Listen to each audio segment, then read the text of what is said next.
been traveling around the country talking to the radio announcers, the church people and the street people, telling them that God has smiled on me. God has smiled on you if you got breath in your body. If he woke you up this morning and started you on your way. But I want to tell you some stories of people that God smiled on. We know the story of Dr. Martin Luther King, how he started way back in Montgomery, Alabama in 1955, trying just to get dignity, trying to get respect. And he went all the way to the mountaintop. But he didn't forget about the brothers in the valley. He didn't forget about those trapped in the alley. And I hear Brother Martin King say, God has smiled on me. He's been good to me. Let me tell you, God has smiled on me. It's been so good to me. Then I see as Dr. King went on, another man stepping to the forefront by the name of John F. Kennedy, who rose up and said, let's not stand back. Let's not wait for a handout. Let's wait for a way out. He said, ask not what your country can do for you, but what you can do for your country. He said, don't us gravel and don't us moan, because God done smile on us. Let me say it. God has smiled on me. He has set me free. Let me say it. God has smiled on me. One more time. I want to say it real slow. I'll say God has smiled on me. He has set me free. Pick it up. God has smiled on me. I feel it. Then I went on by backstage at the Apollo Theater and I saw a man come out. They call him the King of Soul, James Brown. And James Brown said, Reverend, don't you worry. I started out as a shoe shine boy. I started out as a convict. I started out uneducated. But I learned to sing my song. And I sung it all over the world. I told him it was a man's world. I told him about the big payback. I told him Papa got a brand new bag. And all over the world, they can hear my voice. But Reverend, don't you frown. Don't you bow your head. Tell him what you told me, Brother Brown. I said, now God has smiled on me. He has set me free. Yeah. God has. I want to scream, y'all. I want to scream, y'all. God has smiled on me. He has set me free.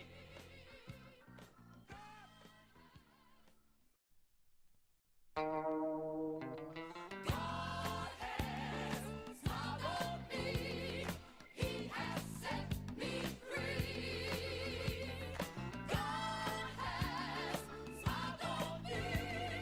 He's been good to me. Let me tell you, God has smiled on me. He has set me free. God has smiled on me. He's so good to me. Let me tell you, God has everybody. Sometimes He has set nobody.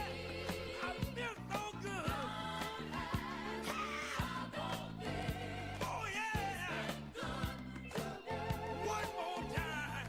God has smiled on me. Every day of my life, I feel it. You give me strength and energy. Help me to sing. He's been good to me. Oh yeah. This is Reverend Al Sharpton of Brooklyn, New York.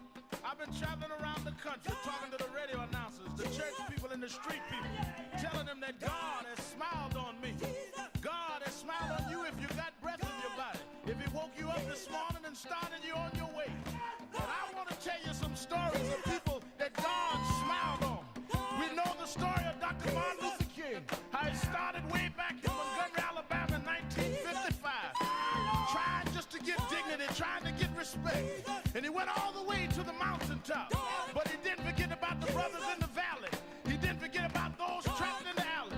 And I hear Brother Martin King say, God has smiled on me. He's been good to me. Let me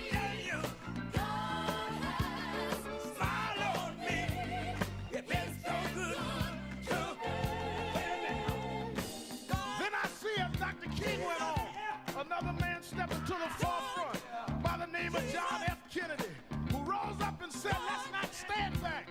Let's not wait for a handout. Let's wait for a way out. He said, ask not what your country can do for you, but what you can do for your country. He said, don't us gravel and don't us moan, because God doesn't smile on us. Let me say it. God has smiled on me. He has set me free. Let me say it. God has smiled on me. One more time. I want to say it real slow. I'll say God has smiled on me. He has set me free. Pick it up. God has smiled on me.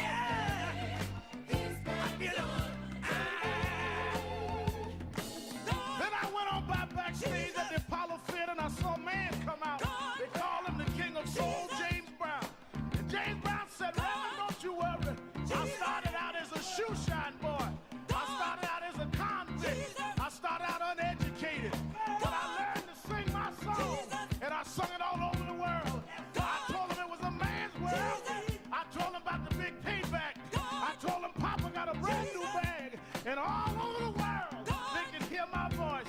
But Reverend, don't you frown. Don't you bow your head. Tell them what you told me, Brother Brown. I said, now God has smiled on me. He has set me free. Yeah. Oh, yeah. I want to scream, y'all. I want to scream, y'all. God has smiled on me. He has set me free.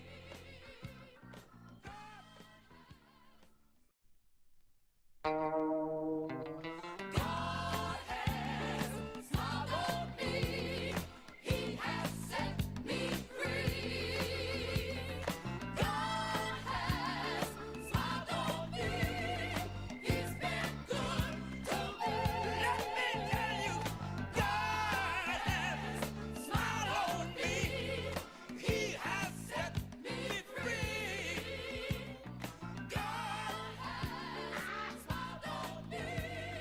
He's done good to me. Let me tell you, God has everybody. Sometimes He has set God Almighty, I feel so good. Oh yeah.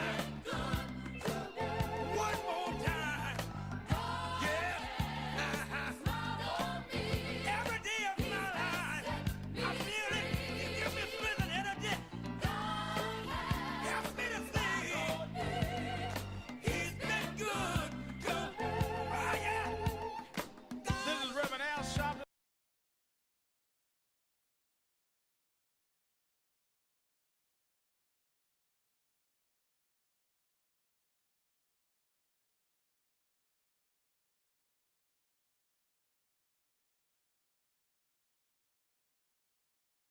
Time it is. It's Al Sharpton's time. And for the next 3 hours, it's time to put aside all pretenses, deception, denial, or fronting. The time has come to keep it real on Keeping It Real with Reverend Al Sharpton. A very good afternoon to you all across the country. Good morning to our West Coast listeners, and welcome to those listening on Sirius XM, Channel 126, The Urban View, where talk empowers and becomes action. I'm coming to you live from our National Action Network corporate headquarters in New York. For the next 3 hours, it is Hot Button Monday. On Mondays, we open up the phones and let you discuss whatever is on your mind, whatever's in your heart. All you have to do is call me at 1-877 532-5797, 1-877-532-5797, and you'll be heard nationwide, every state and every region of the country. Or you can go to National Action Networks.net live stream. Once you go to live stream, you can go on our message page and you can send me a message, and I'll read as many of them as I can on the air. In fact, I see a few already, many already, really. Georgia, Daniel, Reverend Sharpton, Keep It Real in Toledo, Ohio. Action is the message. You're right, Georgia. Action is the message. The Democracy.Fund, Philly featuring WURD of God via Reverend Sharpton and National Action Network. Thank you, Democracy.Fund. Daryl Prunty is saying, praise the Lord, Reverend Al Sharpton. Some people think we don't have the right to say it's my country, but this is our country too. People up and rolling early and often. I mean, so many messages, we can't get to them all, but I'm going to try. We are in the beginning of a new week. And let's look at what's going on. As I speak, heads of state from Europe are arriving at the White House, where Donald Trump is to meet in about an hour with the president of Ukraine, Zelensky, after his meeting Friday with the president of Russia. Zelensky, who was berated and belittled and any other adjective negative you could think of the last time he was in the White House, in the Oval Office, has brought all these leaders of European countries to try and deal with whatever it is that Trump is proposing and what Putin told him to propose.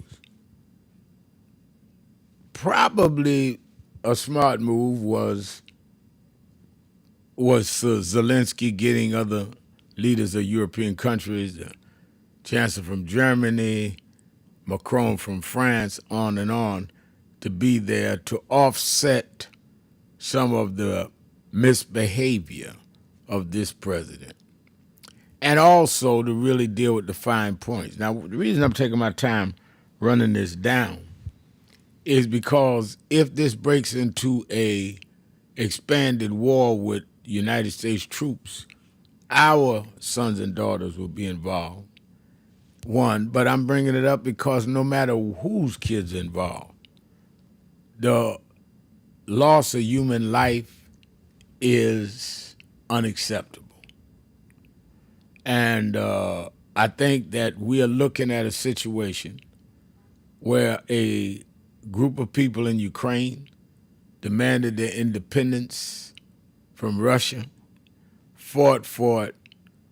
Putin, who has this world view that the earth is his, wants to take them like they went after Georgia. And so far, Trump and him have had a pretty cordial relationship. There's been thousands that have died in this war. And all I could say is Trump said he would solve this the first day in office. He's been in now 7 months, has not solved it, and has gone back and forward with his blame. He's been really a friend to Putin. Then he took a couple of shots a couple of weeks ago to Putin, and then that calmed down. And he literally laid out the red carpet for him. Literally. I ain't talking figuratively. Literally had the red carpet and had him get in the president of the United States limousine, and met for 2.5 hours and came out and announced little or nothing. So we're going to talk about that. We're going to talk about how the occupation by the National Guard and ICE in Washington, D.C., now you got 2 or 3 other states saying they'll send in their National Guard to help What is interesting, and I was on a minute this morning on Morning Joe, is that they're not sending the guards to the areas that are supposed to have the high crime. They got them down on the mall protecting the statues. So, first of all, crime has gone down compared to last year this time in Washington. But there is still some crime, and we don't want any crime. So why aren't you where the crime is happening? And Trump is saying, we'll go to other states as well. And every state he named, there was a black mayor and a Democrat. We're going to talk about that. Also, we talk about how the Texas state legislature is coming back in. Some of the Democrats who were holding out is reportedly back in Texas after taking a stand against the redistricting. And it looks as though the Texas Republicans are advancing a mid-decade redistricting plan that could net them 5 extra seats. Now, again, let me make this clear. They don't do districts and redistricts on the usual other than on census years, which is every 10 years. They're going to do it now in 5 because they're trying to get these seats so that they could hold the majority of the House and keep Hakeem Jeffries, who is the minority leader, from becoming the majority leader, which is the Speaker. The Speaker decides the calendar on legislation, who's going to chair which committees. If Hakeem Jeffries became the Speaker, it would be a serious impediment to Donald Trump's last 2 years in office of this term, because he could not get legislation through on the floor. He couldn't even get a vote without having to deal with Congressman Hakeem Jeffries. That's why this is so important. Now, once Texas made its move and the black and Latino and white legislators, Democrats that stood up, stalled the first vote, California, under its governor, Gavin Newsom, said, well, then we'll do redistricting and we'll pick up some more seats. Kathy Hochul, governor of New York, said we'll do the same thing. So it set off a battle of redistricting around the country. Some states have different legalities than others, but there's a determination that they're not going to let this go unanswered. And I'm glad to finally see the Democrats stand up for something. Or I should say, some Democrats stand up for something. And we'll see. But for them to go for a naked, total altercation of what the process has been shows that these people are determined to overturn democracy by any means they can so they can put their legislative agenda through. Well, right now, what's the agenda? Well, Project 2025 showed you that, and what they've done. They put through this big, beautiful bill, which is ugly, giving a tax break on the 2017 laws that gave billionaires and millionaires a lot of tax credits and a lot of tax percentages that were lowered. It cut Medicaid. That bill cut SNAP. We know what the agenda is. It has said that we are not going to deal with diversity, equity, and inclusion. So we know what the agenda is. One thing about Trump, he is not shy or in any way reluctant to tell you where he's at. Question is why we have been so quiet in the middle of these insults. Let me take a break. I'll be right back. Let's start taking your calls and your messages on the message board. It is Hot Button Monday. Come on from behind that cubicle. Go in the hall and call me or send me a message at the desk. They don't know you know how to cheat and send messages for foolishness. It's organizing time. 1-877-532-5797, or you can go and send a message at www.nationalactionnetwork.net. Go to live stream and send us a message. We're coming right back after this break. Keeping it real. Sharpton. Be right back.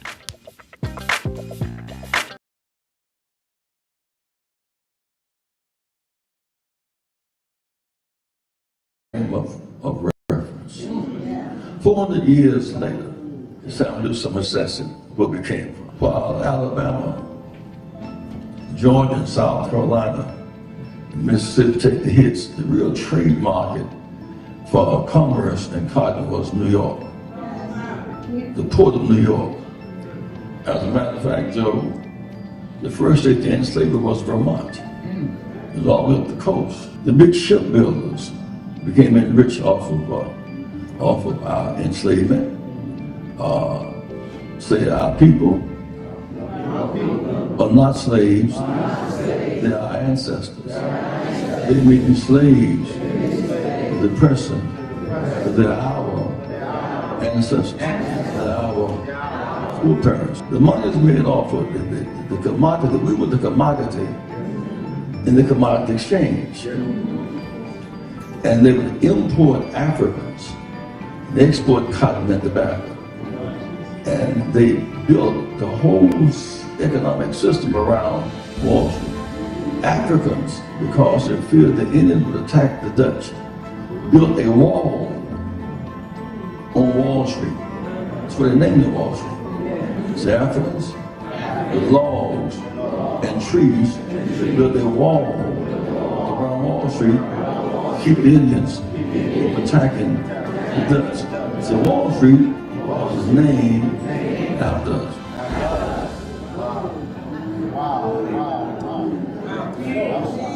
There's a burial ground on Wall Street, which we should all visit. Those are our foreparents. At some point, they moved us to the other end of Manhattan, which is Harlem. So we are on the same island as Manhattan. Manhattan, Harlem, Wall Street, on the same island. Harlem is right down the road from Wall Street. That's interesting that most of our leaders who argued different cases never quite got to march on Wall Street.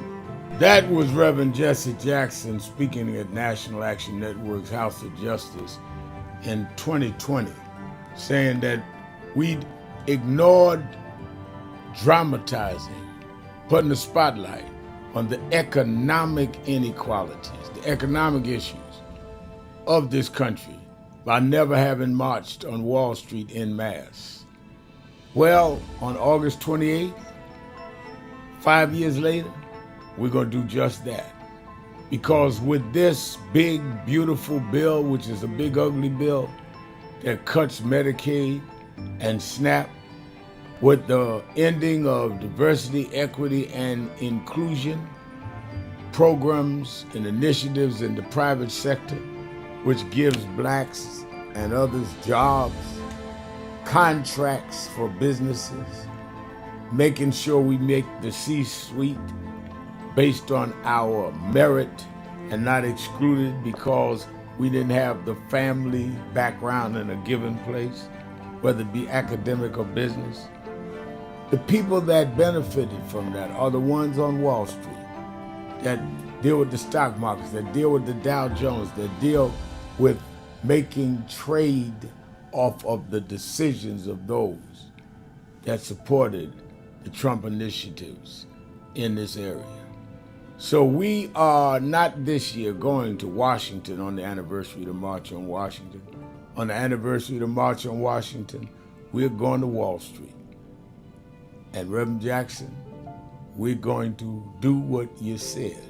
Thousands of us are going to nonviolently but firmly come and say that the dream cannot be deferred by tax cuts for the rich and cutting those out that need food assistance, that need support with health care, and other economic policies that have choked the middle class and the poor. August 28, 2025, go to www.nationalactionnetwork.net, get the details. Meet us 10 a.m. at the African Burial Ground and be ready to march. Buses are coming from all over the country. Go to that website or call 1-877-626-4651. No justice, no peace.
Look at the story. We celebrated Good Friday and Easter just a couple of weeks ago. Well, there's a message in that. I heard a preacher talk about this the other week. The thing that people forget, I want you to keep this in mind, is they crucified Jesus. Those of us that are Christian believe they hung him on a cross, maligned him, mocked him. Wasn't enough to nail him. They mocked him, saying, if you be the king of the Jews, step down and deliver yourself. Mocked him. Ridiculed him. He wanted water, they gave him vinegar. Crowned him with a crown of thorns. When they should be giving you your celebratory, they're going to give you some attacks. But the end of the story was they went and laid him in Joseph's tomb. Didn't even have a family tomb. Didn't have insurance like some of us. Laid him in a borrowed tomb. But the third morning, this is the story they tell it. The third morning, when they came to where they laid him, he wasn't there. My message is to you today that don't let them catch you where they laid you. They may kill your name. They may crucify your character. They may tell you you are nothing from nowhere, but when they come to where they laid you, let you be gone on to somewhere else. I've been called everything but a child of God. They said I'd be nothing going nowhere. They castigated us. They called us troublemakers. They called us loudmouth. And when they came to see me go to jail, I wasn't there. They can catch me on MSNBC now. They can catch me leading marches now. I serve a God that not only will go through the crucifixion, but will bring you through the resurrection. We're going to resurrect in the city. Stand up, black man. Stand up, black woman. This is our time.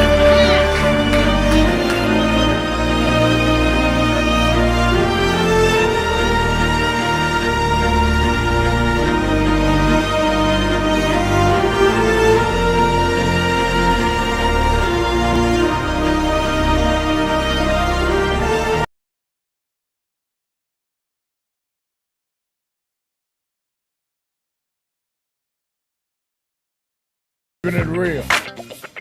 I am your host, Reverend Al Sharpton, and we're back 1-877-532-5797, or you can go at live stream at nationalactionnetwork.net, and you can put a message on the message board. A lot to talk about, but let me first give you the announcements. Don't forget, watch Politics Nation every Saturday and Sunday, 5 p.m. Eastern Time on MSNBC. And we had two great shows this weekend. We had Spike Lee. We had one of the legislators from Texas that had left to break up the quorum. We had one of the candidates, the black candidate for mayor for Detroit.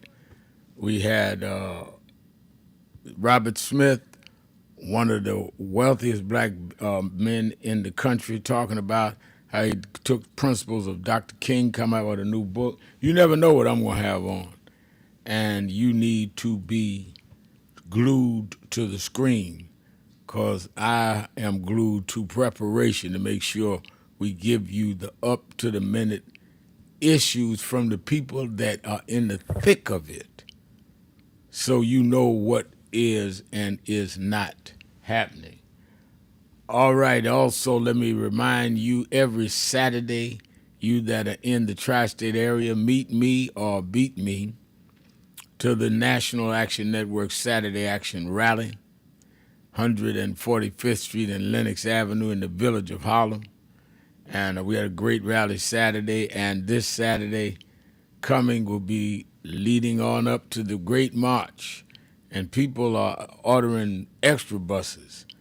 I came in Nan this morning from doing Morning Joe, and they said we got 3 cities need more buses.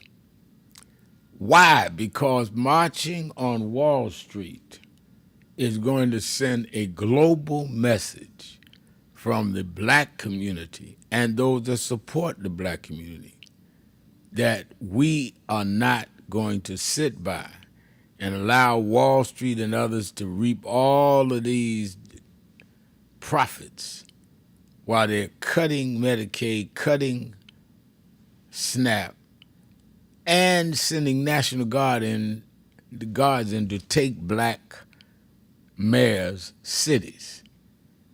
And I keep telling people, and I'm going to keep saying it, Trump has been in 7 months. There has not been a mass march led by blacks since he's been in. There's been marches. There was marches over the weekend around redistricting. There were marches around the occupation of the National Guard in Washington.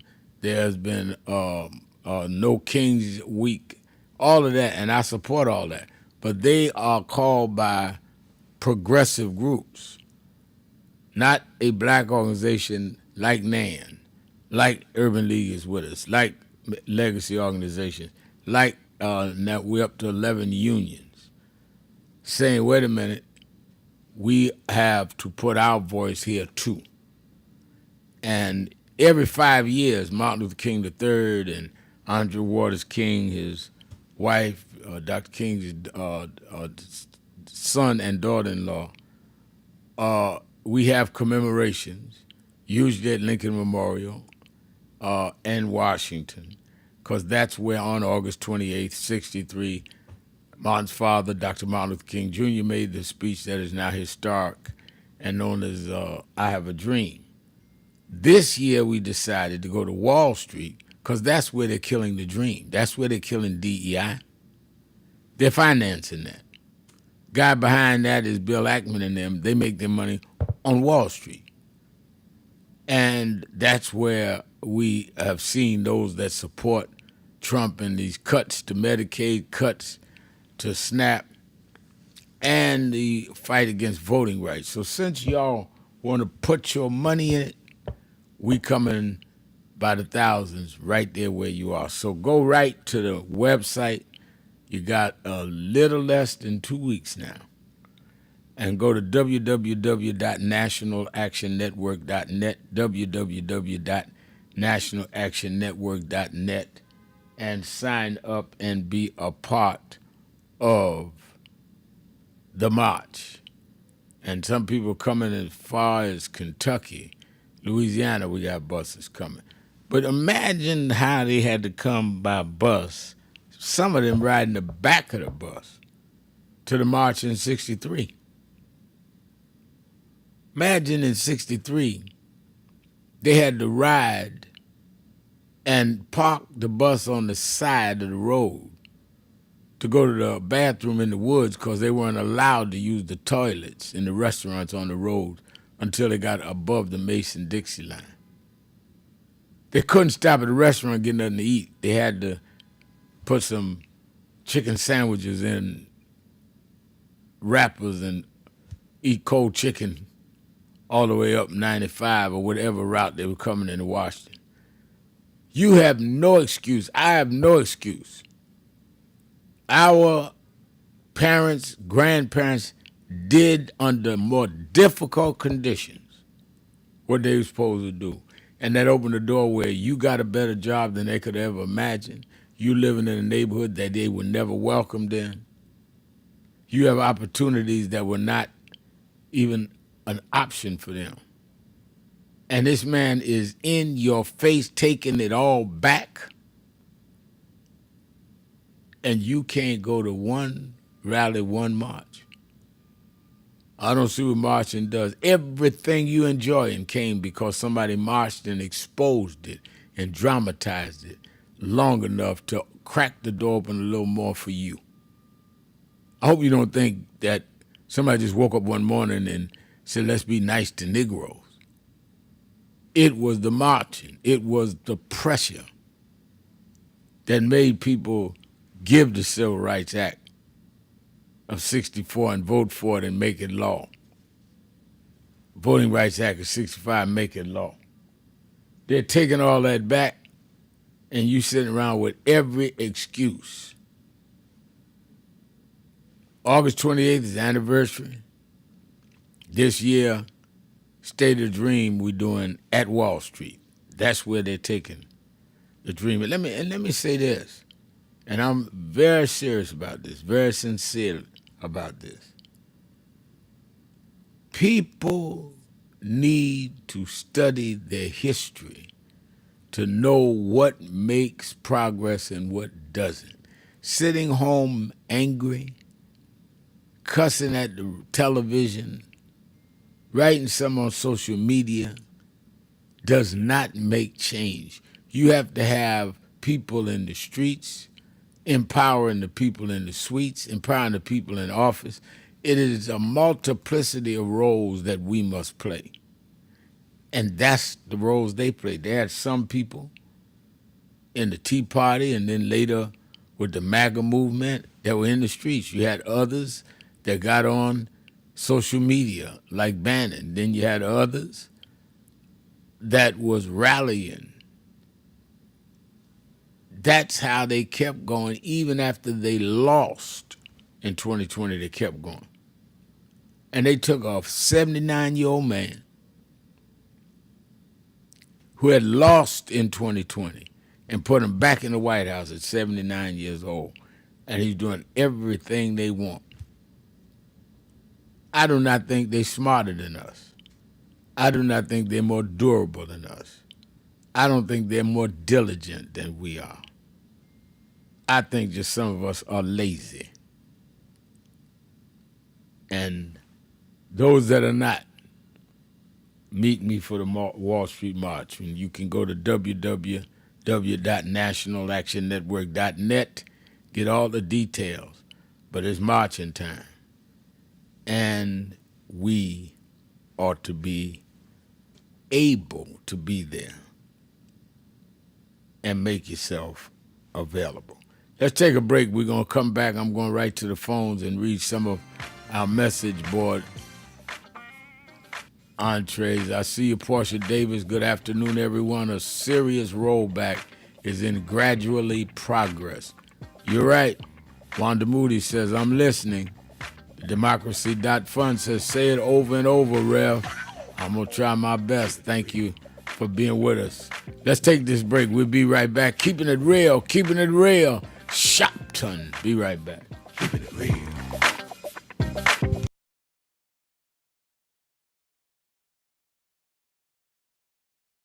Stop telling yourself you're not confident of what you could do.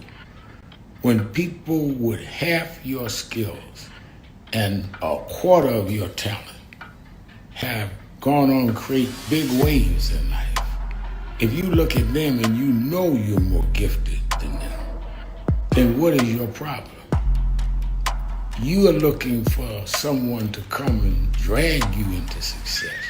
You've got to use what you have, which is, in my judgment, more skillful than others I've known in your area. Use that and believe in that, and your confidence will build up as you get going and start doing. And don't chase the spotlight. Sharpen your skills. Live in your purpose. And you'll get so good the spotlight will be chasing you. Be so good they can't help but talk about you and put the spotlight on you. You don't get your energy from chasing the spotlight. You get your energy by chasing your purpose. The spotlight and other adulation will come with it. Have a great day.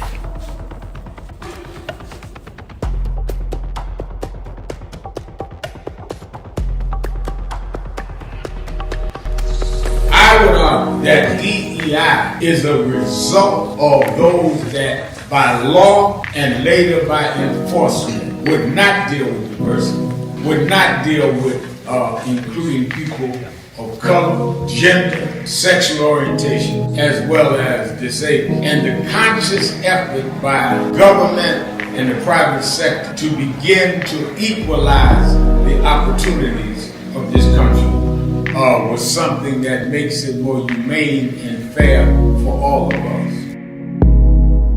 To DEI, diversify, is not based on the lack of merit. We could not show our merit because we were extremely pompous conservatives that talk about we want a society based on merit. Well then, if it's based on merit, then why did you discriminate based on race and gender? Until they cut off much of the population and then had merit between white males. That was what they meant, not merit. Let's have real merit, but let's also make up the ground that those of us with merit was not able to compete.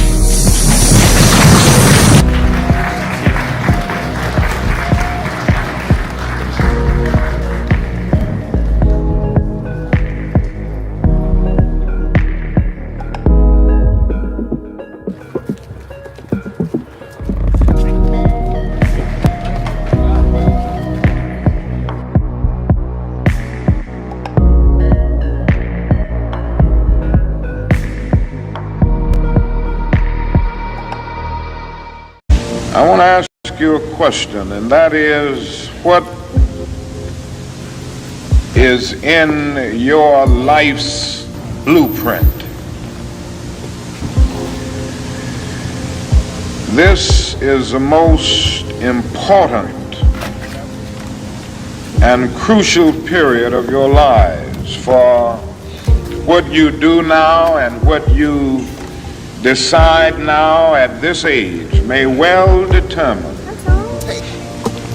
which way your life shall go. And whenever a building is constructed, you usually have an architect who draws a blueprint. And that blueprint serves as the pattern, as the guide, as the model for those who are to build the building. And a building is not well erected without a good, sound, and solid blueprint. Now each of you is in the process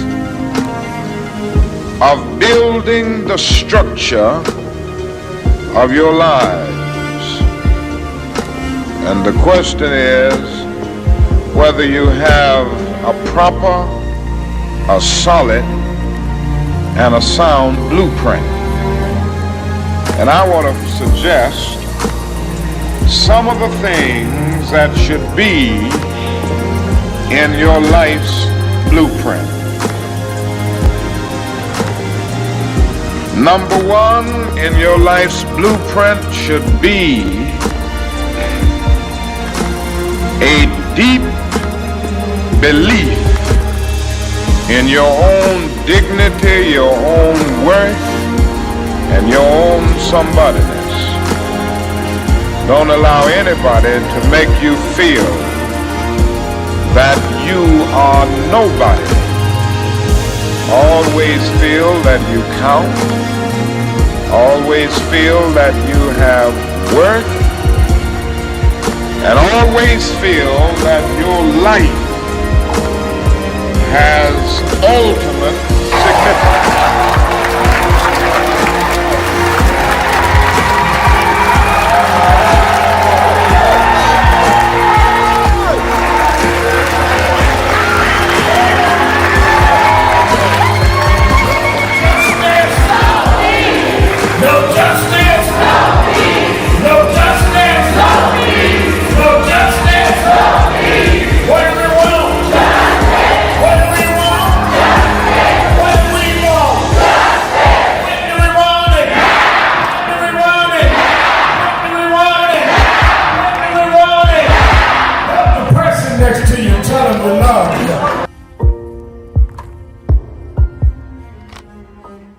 Past hope, because I grew up, like I said, single mama on welfare, and my mother told me there's a part in life that hope's gonna run out, but she told me you got a double barrel in your engine. I said, what is that? She said you can switch from hope to faith.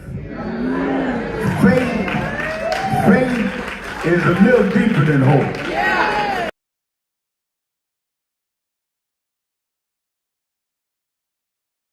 Keeping it real. I am your host, Reverend Al Sharpton, and we're back. And I was watching the live stream, and they played different things on the live stream for the people that's watching us.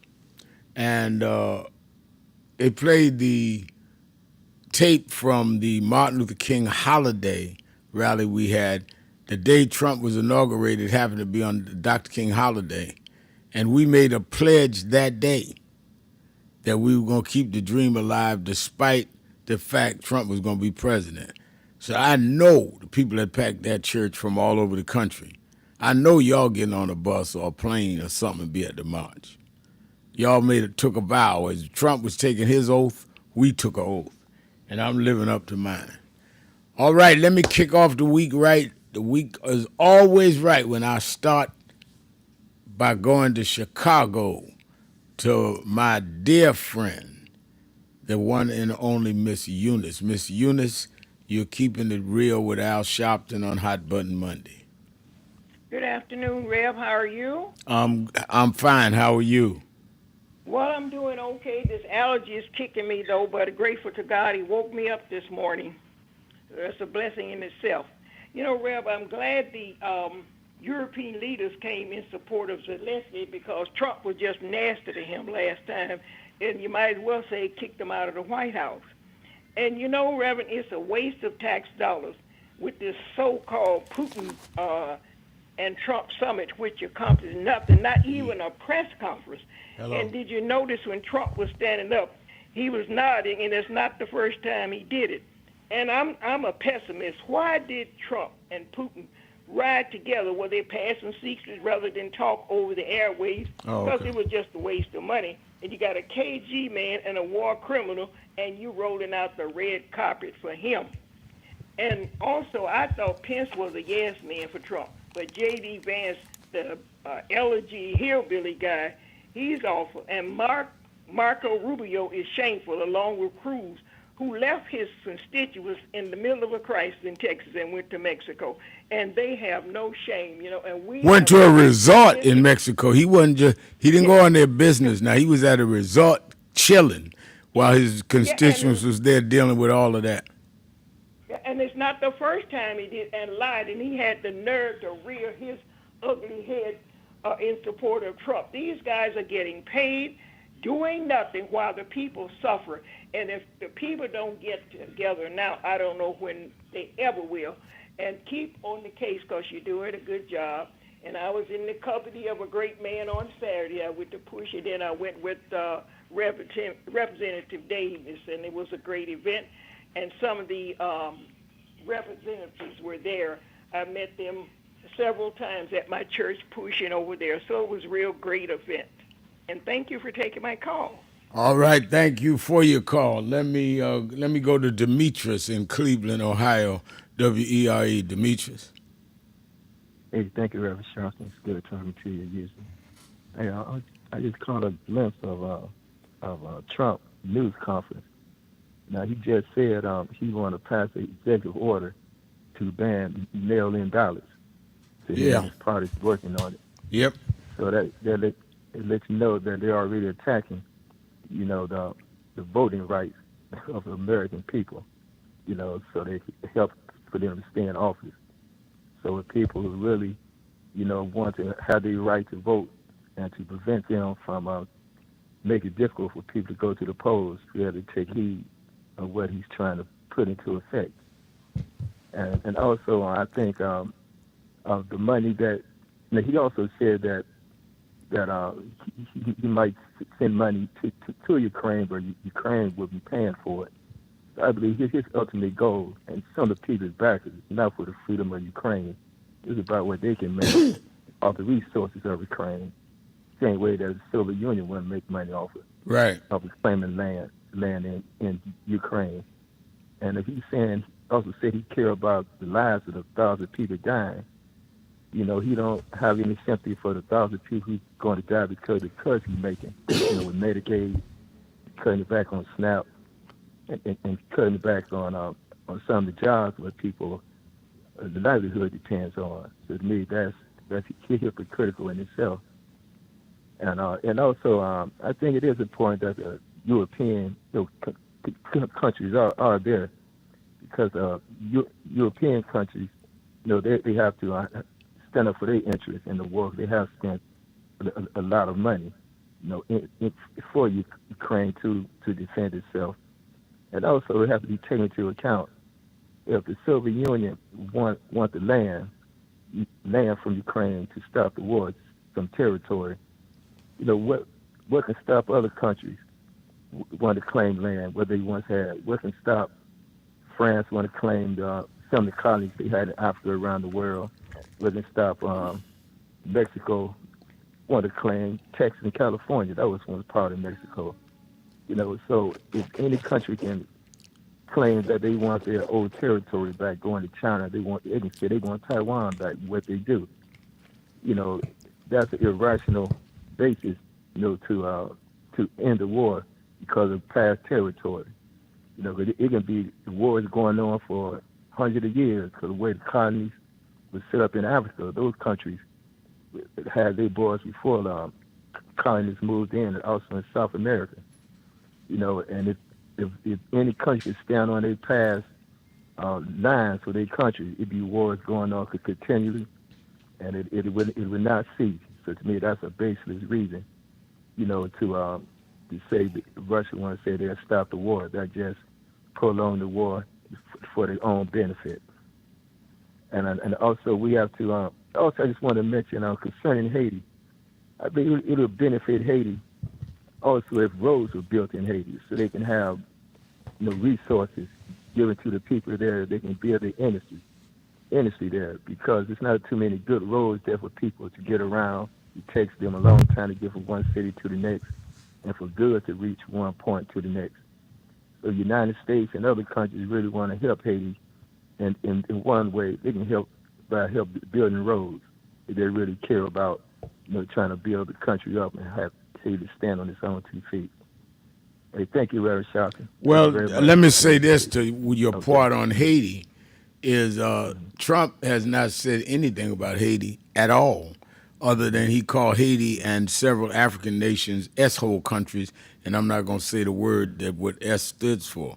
And it is amazing to me that we are allowing them to act like Haiti, which is right below Florida, uh, uh, and Sudan, right in the middle of Africa, where they dropped off some of the migrants that they were putting out of the country, and we're not forcing those issues on the front burner. I will at the march, but I mean, I absolutely want to see peace in Ukraine. I absolutely want to see a two-state solution and to stop the starvation of children, babies, in the Gaza. But I also want to see something done about what's going on in Haiti and Sudan and Chad and the Congo.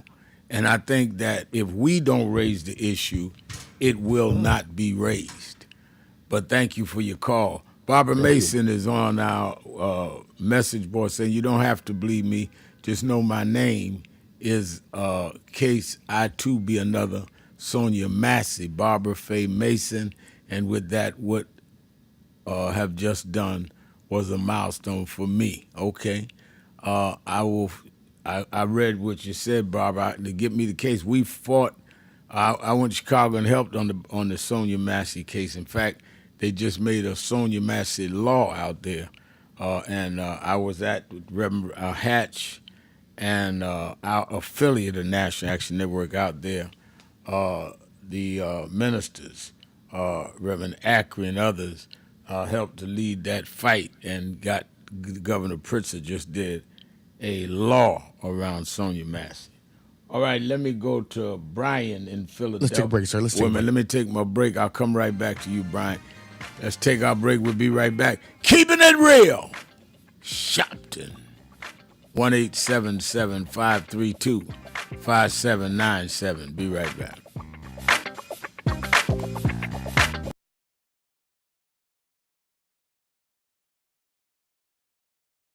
Thing past hope.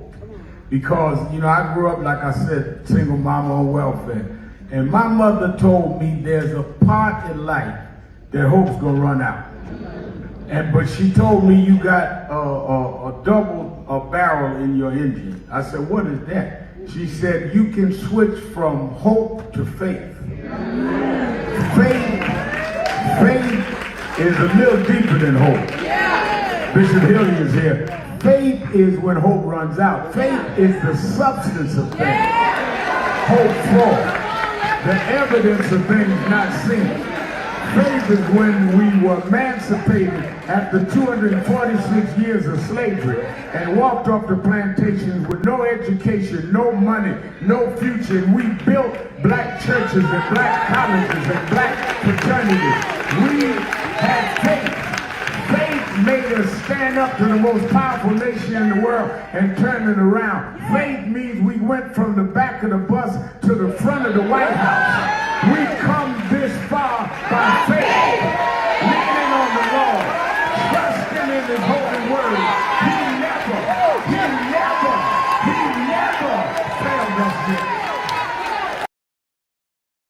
I work out every day, 30 minutes, rigorous workout on the elliptical, on the bicycle, some weights. Wherever I am in the world, I work out every day. So I'm in pretty good shape. The thing I had to work on was laziness.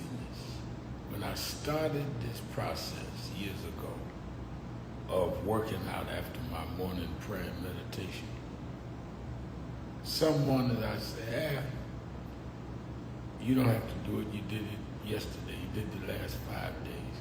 And I found that it was nothing but laziness that stopped me from a daily routine. It wasn't that people say you can get the same amount of being in shape doing 5 days a week or 3 days a week that you get in 7. And all of that may or may not be true. But that was not what was stopping me. It was laziness. And I had to get myself in a mindset that my laziness had to be conquered every day. And if I started my day, prayer meditation, conquering laziness by working out, it would set a mindset. It would give me a mindset for the day of not letting laziness stop me from doing what I had determined I needed and wanted to do. So I'm not going to debate with you whether you need a daily workout or not. I am going to say you need whatever will make you get by your laziness. With me, it's prayer, meditation, daily physical workout, because I leave my laziness of the day in the gym, and that follows me in my work, in my engagements, in my dealing with people, because I've set a tone of defeating laziness before dawn. For 90 days, they're going to do a study of what companies have pulled out of DI and what companies have a small margin of profit. And we in 90 days are going to announce the 2 companies that we're going after. And we're going to ask everybody in this country, black, white, brown, gay, straight, woman, trans, don't buy where you are not respected. Donald Trump can't make us buy your stuff. The Senate can't make us buy your stuff. In the name of Dr. King, we're going to do what Dr. King did. Trump tweeted the other week, I'm a con man. Don't call me the coin man. I'm going to stop the coins from dropping in the wrong places.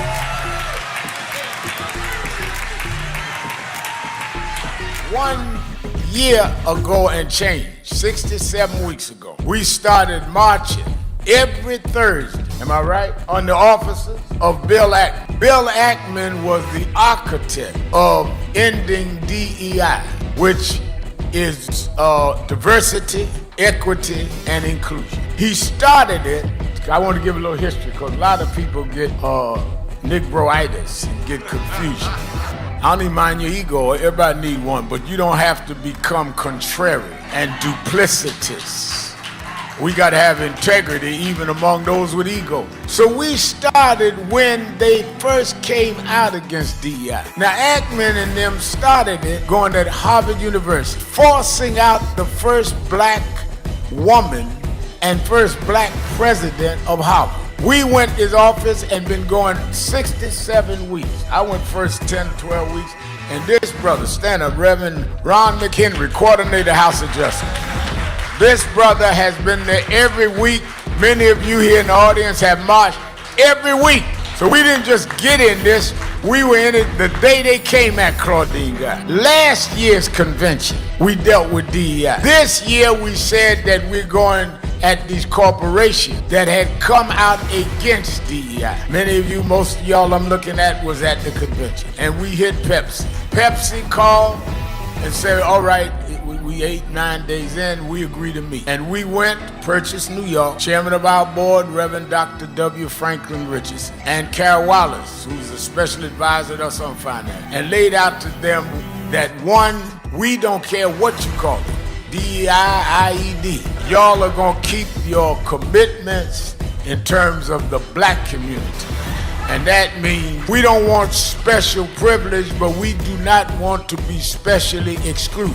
This is not about we don't want merit. We feel if our people are at the table, we can beat anybody on merit in many cases. So we want from employment to your board, to how you deal with marketing, to who does your financial investment. We want to go across the board with that. Otherwise, if you don't want to deal with the question of diversity in how you do your business, then don't deal with diversity in your consumer base, because you don't believe in diversity. So we just will try to remove all the dollars we can from buying your stuff. In fact, I told the chairman, maybe the chairman of the board, maybe the CEO, I said, in fact, I learned that not from growing up civil rights, I learned that from Donald Trump. I said, what do you mean? I said, Donald Trump said he's going to redo tariffs, that if he doesn't get what he wants for the country, they were going to raise the tariff. I'm doing the black tariff reverse. If we don't get what we want, I mean, y'all can't be for Trump and tariff and not be for us in the African American community with a tariff.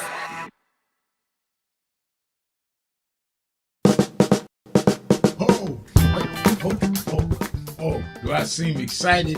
I am excited because this Saturday, the National Action Network Saturday Action Rally starts live on WBLS 107.5 FM in New York. We're going to expand. Every Saturday morning, we're live on WBLS 107.5 from 10 a.m. to 11. You'll hear the message. You'll feel the energy. You'll be involved. You won't be sitting around talking about, oh my God, look at what's happening. You'll be involved in dealing with what's happening. I'm excited, and you should be excited to turn on WBLS 10 a.m. every Saturday morning. I have a message for you, and if you want to, you can come to the House of Justice and be there live, 145th Street and Lenox Avenue. We kick off at 9, and we don't stop until we deal with getting our people energized.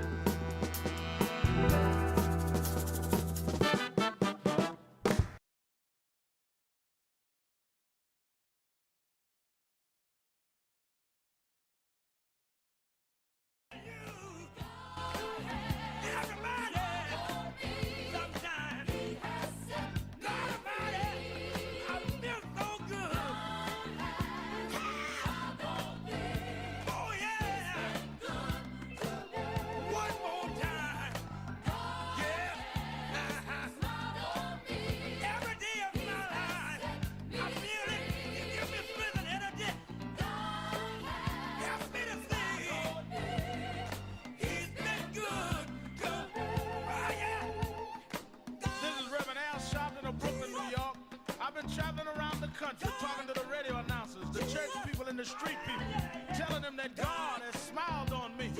God has smiled on you if you got breath in your body. If He woke you up this morning and started you on your way.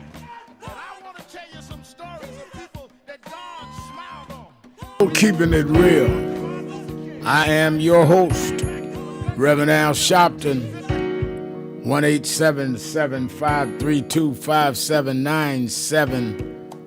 Or you can go on our message page at live stream at nationalactionnetwork.net. Tricia says the Heritage Foundation got the executive order printer firing on all cylinders. She's sending that to Bruce Turner. She's right about that. Tanquace Wimberly, I hope I'm pronouncing your name correctly, says, I hope 47 respect President Zelensky like he did his Russian best friend. Yeah, well, we gonna see. It seemed like they had a pretty tame press thing together, but we'll see what happens in the meeting. And we'll see. Lives at stake, and I hope that they can do the right thing. Let's go to Brian in Philadelphia, Pennsylvania. Brian, you're keeping it real with Al Sharpton on Hot Button Monday. My buttons are burning, Rev. So thank you for providing this amazing, earth-shattering, keeping it real program. You keep it realer than anyone doing anything similar, and you are a blessing. Sir, I have Antoine Seward for you. Thank both Miss Eunice and Demetrius for starting the show with their wisdom. Rev, I have one main issue regarding a political conflict and a question about that, and then a closing invitation. So if I'm ever too long-winded, don't hesitate to shut me up, because I do not want to take up too much space on this sacred platform. First, before going there, I just want to say, I don't know if you saw it, but we should roll the tape back to Trump's inaugural address. Did you ever hear it, Rev? Yeah, I did. Yeah, so he acknowledged that it was MLK Day and said that he was committing to realizing the dream. So let's have the King family, not the niece, the Mary Trump of the King family, but the actual children of the King, hold him to that. How about that? Yeah, well, we definitely are going to address that at the march. Martin III and his wife and Dr. King's only grandchild is going to help me lead the march. You're absolutely right. I think that they know the King dream and accountability better than anyone. And it was interesting when Trump was first elected in 16 and would meet with people. Martin wouldn't met with him. I wouldn't even meet with him. He called me. Trump called me. I said, no, I'm not doing the photo op because I know you 30 years and I know it's an angle. No, come on, Alan. I wouldn't do it. Martin said, I got to give him a chance. Steve Harvey. And he met with all of them and did nothing. None of what he promised. And I'm surprised he didn't call them names, but it'd be interesting. I will definitely want Martin to address that at the march on Thursday week. Thank you. I just wanted to say also that my wife and I, of course, made our pilgrimage to the House of Justice rally this Saturday, where I met you, and the towering excellence of your flock from Reverend Kim and her St. John's Baptist congregates, who we were lucky enough to sit by, as well as Mayor Rodney, and to your brilliant AV extraordinaire, Daniel, who honored me with an interview, and the astounding kindness and love that we received from your community just deepened and entrenched my resolve to truth and justice and reminded me of a moment I'd like to share with you from my youth, Rev. Okay. I was a teenage DJ at a top 40 radio station in Florida working on Thanksgiving in 1989, and a black reverend from a tiny gospel station, an AM gospel station just down the hall, noticed that I had no meal, and he walked in with a full plate of food, and that was the first time I ever tasted love. That was the best Thanksgiving dinner I ever had.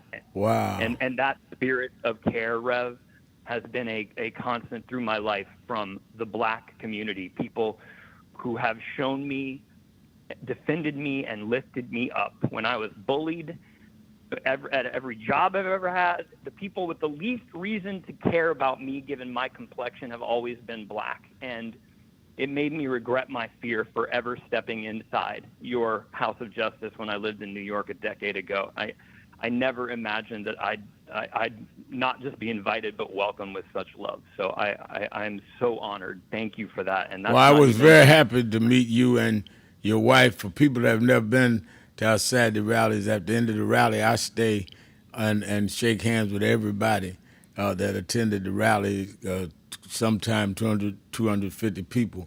And then we're on the airwaves, about 50,000 or so, because we're live on Impact TV and on radio. But go ahead, I'm Brian. Go ahead and finish what you wanted to share with us today. This is just the issue, the crux of my call, regarding political conflict. For years, I have watched and engaged in and supported white left-wing media that dismissed the wisdom of black voters and brushed off rejection of Bernie Sanders within especially the elder black community. And when I started creating content about 5 years ago, when I started realizing all of this, and I started exposing Bernie's associations and affiliations, from Tulsi Gabbard to Breonna Joy Gray, from Susan Sarandon to Nina Turner, I have been dogpiled and smeared as an establishment shill and humiliated by his supporters, his troll farms. And I just wanted to say, Rev, that is all happening again. I've brought this up before on your show. It's not Bernie now, it's Mom Donnie's most passionate supporters doing it. These aren't just anonymous accounts on social media either, Rev. Oliver Willis of Daily Cause, who's followed by everybody from Maddow and Indivisible to George Conway and Heather Cox Richardson, has turned his career, Rev, as a progressive reporter into a 24-hour assault on Hakeem Jeffries. He has been calling for Leader Jeffries, Yvette Clarke, Greg Meeks, and Richie Torres to be primaried by more purely so-called anti-establishment progressives simply because they haven't yet endorsed Mamdani. And meanwhile, Rev, Not a word from any of them about Nan's March on Wall Street happening in just 12 days. And again, I like Richie Torres. I think Mamdani's war on the entrenched elite billionaire class is lovely, and I support it. But Mamdani, who backed the uncommitted movement instead of MVP Harris, and has just earned an endorsement from Spike Lee, and I'm sure he'll earn yours too, because what other options do we have? But he was, Spike and you were two of the most passionate supporters of Harris last year, and Mamdani's loudest supporters are the same trolls who spent years disrespecting John Lewis, Maxine Waters, and Jim Clyburn for not being progressive enough. So this is my question, Rev. How can we keep our coalition strong when these toxic folks and their friends with major followings wage social media dogpile campaigns against black leaders they call the establishment? And can we demand accountability from Mamdani or anyone seeking your endorsement when they've never confronted their failure to reckon with endorsing the uncommitted movement instead of Harris, and failing to address their toxic supporters? And could you answer that, Rev? I think that you raised an excellent question. I think that, one, they do more harm to Mamdani than they do good, because some of us who've had to struggle to even be in the political arena, voting, running, and all, are not going to be intimidated by anybody to ram somebody down our throat without us being satisfied that's who we want to support. The arrogance of some of them are equal to the arrogance of the people on the right with Trump. If you can sit down and reason together, I've met with Mamdani. I'm impressed with him, leaning that way. But I told him, you can't have your people acting like somebody has to do something when we've struggled to get everything we got, and he understands that. When Bernie Sanders was running in 2020, and I took Bernie Sanders to Sylvia's restaurant in Harlem and a lot of press there, yes. I told him sitting there, I said, my problem, Bernie, with you is that you in your late 70s, he's 83 now, but he was in his late 70s, and you come from Brooklyn. I never saw you at a civil rights rally or march in Brooklyn where they were killing us in Howard Beach and Bensonhurst. So when did you become this progressive? Go.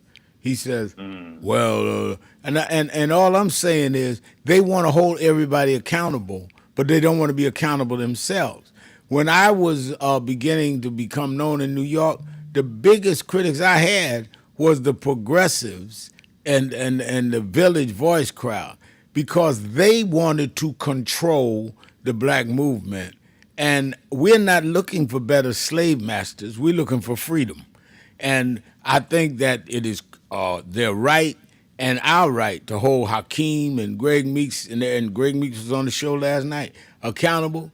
But we also have the right to say, but we want them for these reasons, and we want Mamdani for these reasons, and if they can come together. But if you're going to start beating up on me, you ain't going to make me fight back, and you may not want that fight, because I don't know no stopping when I get to fighting. And I think you're right. It is a contradiction to call yourself a progressive and you tear up the progressive coalition because you want to be a purist, that you want it your way or no way.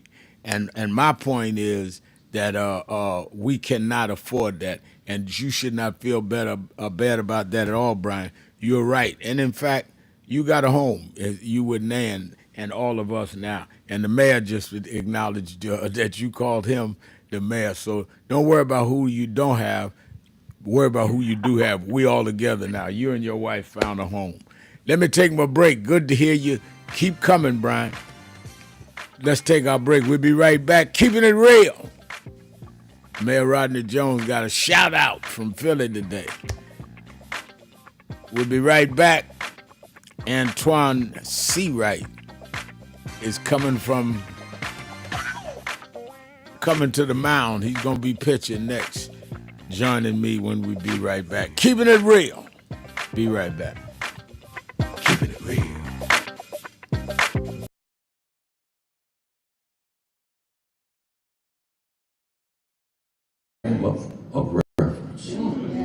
400 years later, it's time to do some assessing where we came from. While Alabama, Georgia, and South Carolina, Mississippi take the hits, the real trade market for commerce and cotton was New York, the port of New York.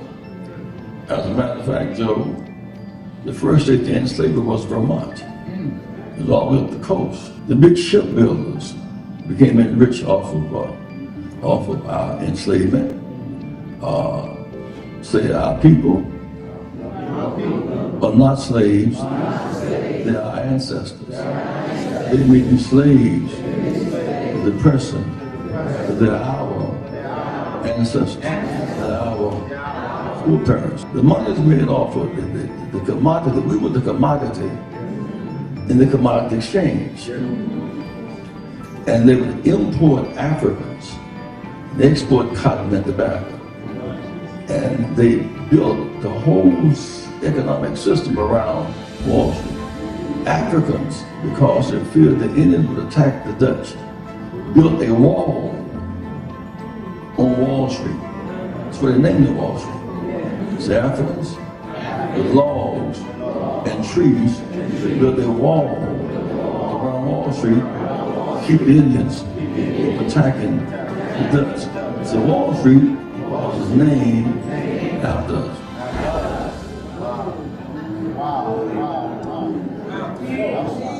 There's a burial ground on Wall Street, which we should all visit. Those are our foreparents. At some point, they moved us to the other end of Manhattan, which is Harlem. So we are on the same island as Manhattan. Manhattan, Harlem, Wall Street, on the same island. Harlem is right down the road from Wall Street. That's interesting that most of our leaders who argued different cases never quite got to march on Wall Street. That was Reverend Jesse Jackson speaking at National Action Network's House of Justice in 2020, saying that we ignored dramatizing, putting the spotlight on the economic inequalities, the economic issues of this country by never having marched on Wall Street en masse. Well, on August 28th, 5 years later, we're going to do just that. Because with this big, beautiful bill, which is a big, ugly bill that cuts Medicaid and SNAP, with the ending of diversity, equity, and inclusion programs and initiatives in the private sector, which gives blacks and others jobs, contracts for businesses, making sure we make the C-suite based on our merit and not excluded because we didn't have the family background in a given place, whether it be academic or business. The people that benefited from that are the ones on Wall Street that deal with the stock markets, that deal with the Dow Jones, that deal with making trade off of the decisions of those that supported the Trump initiatives in this area. So we are not this year going to Washington on the anniversary of the March on Washington. On the anniversary of the March on Washington, we're going to Wall Street. And Reverend Jackson, we're going to do what you said. Thousands of us are going to nonviolently but firmly come and say that the dream cannot be deferred by tax cuts for the rich and cutting those out that need food assistance, that need support with health care and other economic policies that have choked the middle class and the poor.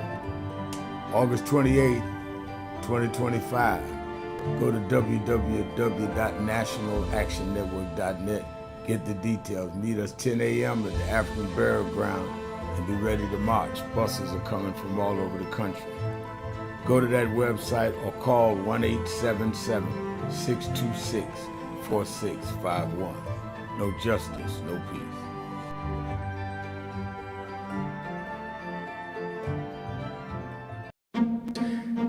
Look at the story. We celebrated Good Friday and Easter just a couple of weeks ago. Well, there's a message in that. I heard a preacher talk about this the other week. The thing that people forget, I want you to keep this in mind, is they crucified Jesus. Those of us that are Christian believe they hung him on a cross, maligned him, mocked him. Wasn't enough to nail him. They mocked him, saying, if you be the king of the Jews, step down and deliver yourself. Mocked him.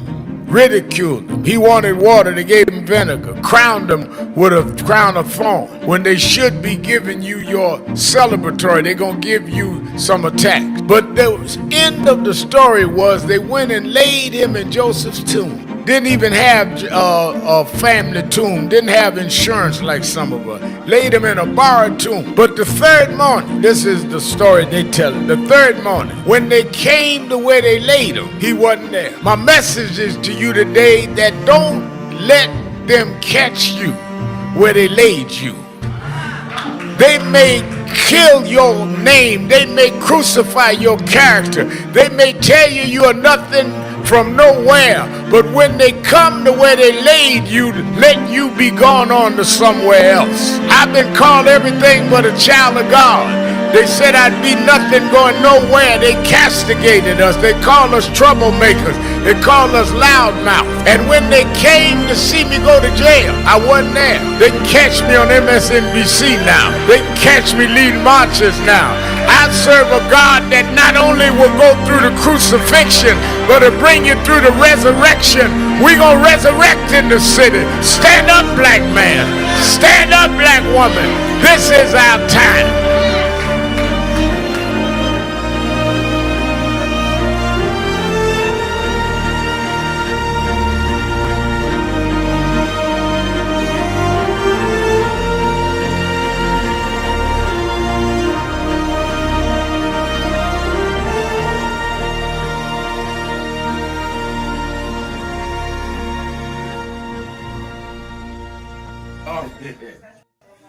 Rev,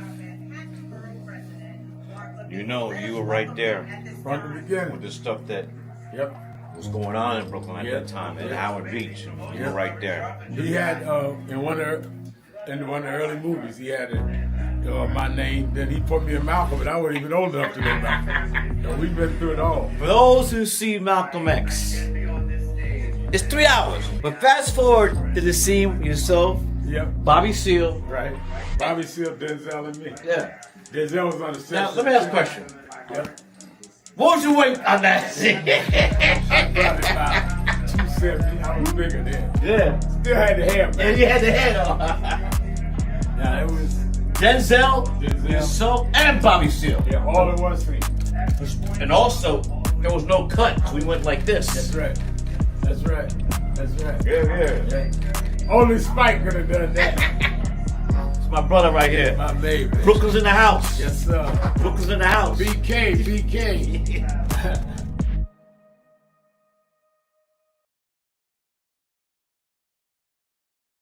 Let me say this on our weekend assignment about really confronting and stopping your laziness and mine.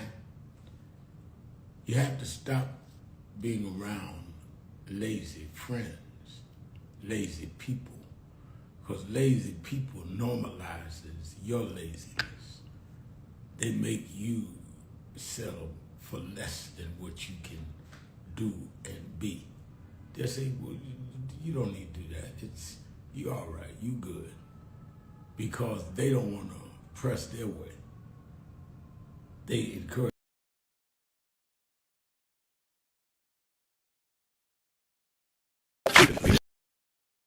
I'm your host.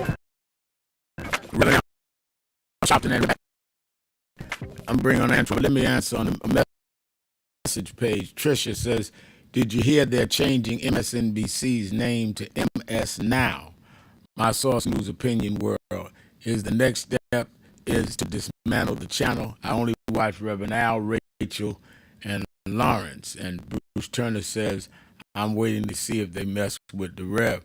Let me say that we were told they were changing the name because of the spinoff from NBC it's NBC still owns a part of it, but it's a new company, and that everything is going to remain the same. I talked to the president as late as last night. They're not changing programming at all. We'll be there, and that's why I encourage you to always watch the show because the ratings. I don't have no illusions. It is not the way they like the way I dress. The ratings is what keep us viable, and especially with a new company. But I am appreciative of your concern. All right, we're joined now, as we are every Monday to kick off the week, by Democratic strategist and founder and CEO of Blueprint Strategies LLC, Antoine C. How you doing?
Let me say this on our weekend assignment about really confronting and stopping your laziness and mine.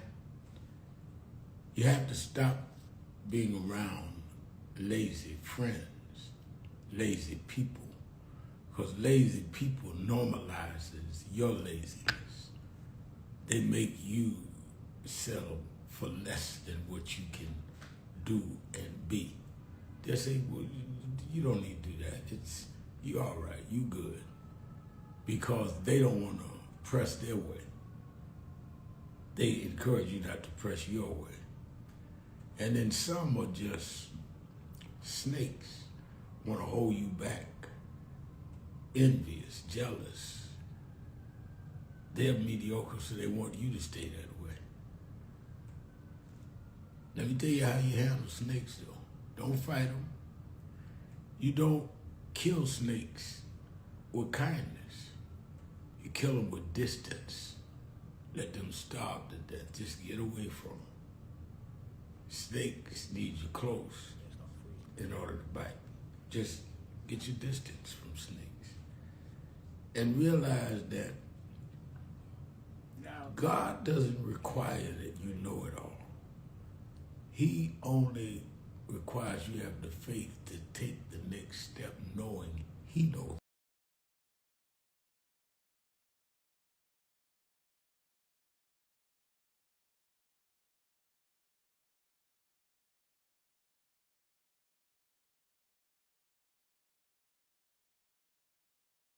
The same New York has a different process.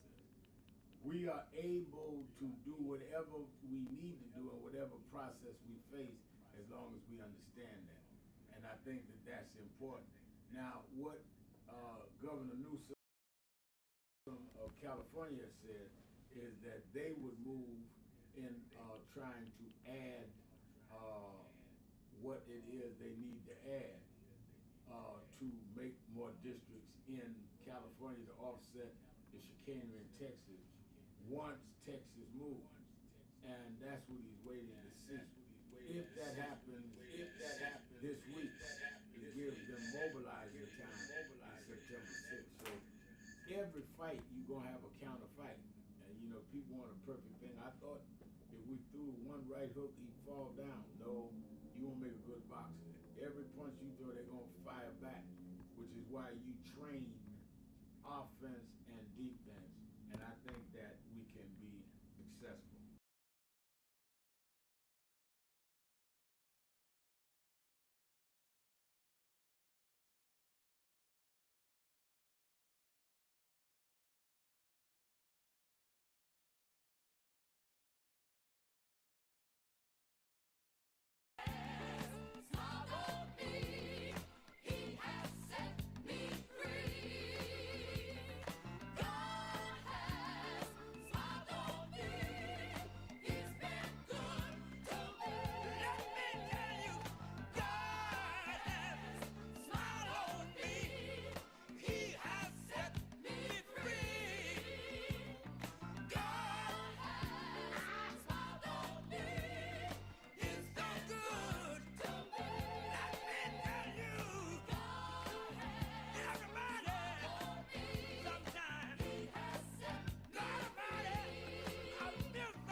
No, they definitely are now trying to change it to non-census years. It is a move of desperation because they know that if the situation remains the way it is likely they lose the House. But if we do our organizing in alternate states, like California, like New York, and others governors that have come forward, we will be able to offset it. All we have to do is organize. That's why mobilizing and organizing is so important, and staying in tune, because this is where the rubber meets the road. And you cannot do it with just some temporary anger. They do not care you angry. In fact, they enjoy when they get us angry. What they care about is our being organized. And I think that if we can organize rapidly, that'll be what matters to them. Let me raise also this to you, Antoine. The fallout in terms of the occupying of Washington, D.C. By the president, sending in National Guard. Now you got three other white majority states saying they'll send in National Guard. And, you know, we have an Office of NAN in Washington, and Ebony Riley, our senior vice president, runs that office, says the checkpoints are absolutely horrendous, and that they are not even sending the guards to the wards that have had the crime problems. They're sending the guards, National Guard, to the mall, to where the statues are and all of that, or to Georgetown, which does not have as high a crime problem. Now, crime is down in Washington, but where it is up, that is not where they're sending the National Guard. And I was on Morning Joe this morning where we showed this film where they physically abused this grocery delivery guy for no reason. And give me the political fallout of this. Well, I think there are a couple. Hold on 1 minute, just a minute. Let me take the break so you got time to break it down. We'll be right back. Keeping it real. Sharpton. See right. Be right back. Of reference. 400 years later, it's time to do some assessing where we came from. While Alabama, Georgia, and South Carolina, and Mississippi take the hits, the real trade market for commerce and cotton was New York, the port of New York. As a matter of fact, Joe, the first state to end slavery was Vermont. It was all the way up the coast. The big shipbuilders became rich off of our enslavement. Say our people are not slaves. They are ancestors. They may be slaves to the person, they're our ancestors, they're our foreparents. The money is made off of the commodity. We were the commodity in the commodity exchange. And they would import Africans. They export cotton and tobacco. And they built the whole economic system around Wall Street. Africans, because they feared the Indians would attack the Dutch, built a wall on Wall Street. That's what they named it Wall Street. It's the Africans, with logs and trees, they built a wall around Wall Street, keep the Indians from attacking the Dutch. So Wall Street was named after us.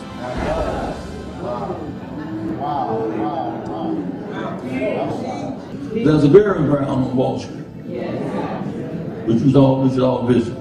Those are our foreparents. At some point, they moved us to the other end of Manhattan, which is Harlem. So we are on the same island as Manhattan. Manhattan, Harlem, Wall Street, on the same island. Harlem is right down the road from Wall Street. That's interesting that most of our leaders who argued different cases never quite got to march on Wall Street.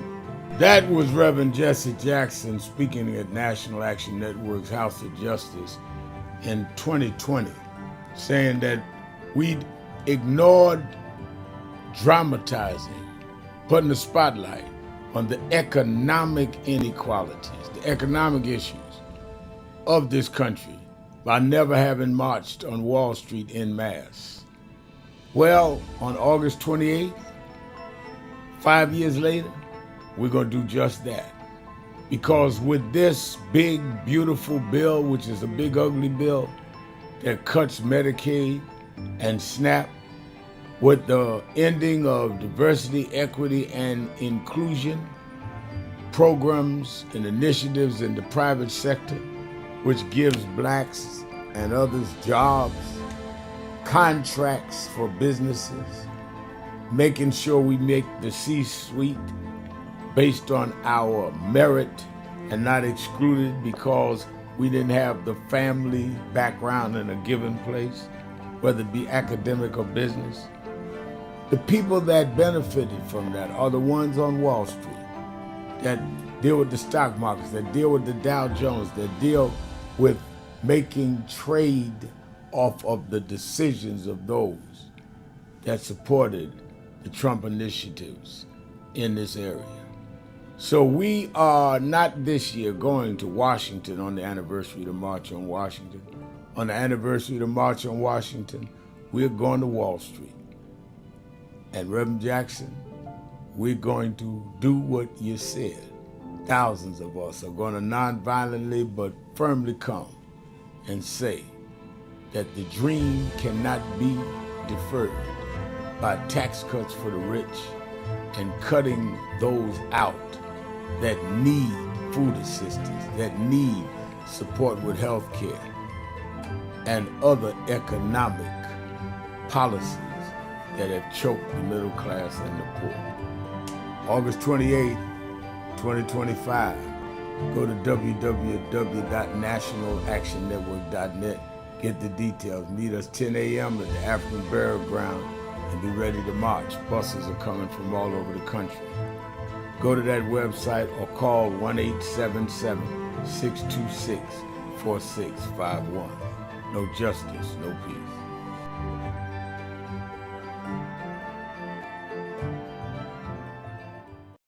I want to ask you a question, and that is, what is in your life's blueprint? This is the most important and crucial period of your lives, for what you do now and what you decide now at this age may well determine which way your life shall go. And whenever a building is constructed, you usually have an architect who draws a blueprint. And that blueprint serves as the pattern, as the guide, as the model for those who are to build the building. And a building is not well erected without a good, sound, and solid blueprint. Now each of you is in the process of building the structure of your lives. And the question is whether you have a proper, a solid, and a sound blueprint. And I want to suggest some of the things that should be in your life's blueprint. Number one in your life's blueprint should be a deep belief in your own dignity, your own worth, and your own somebodyness. Don't allow anybody to make you feel that you are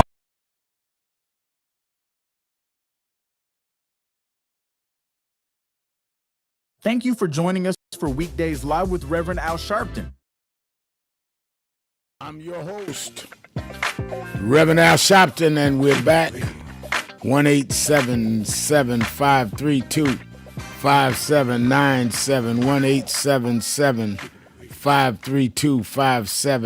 1-877-532-5797, twitter.com, The Rev Al, or go to live stream at nationalactionnetwork.net.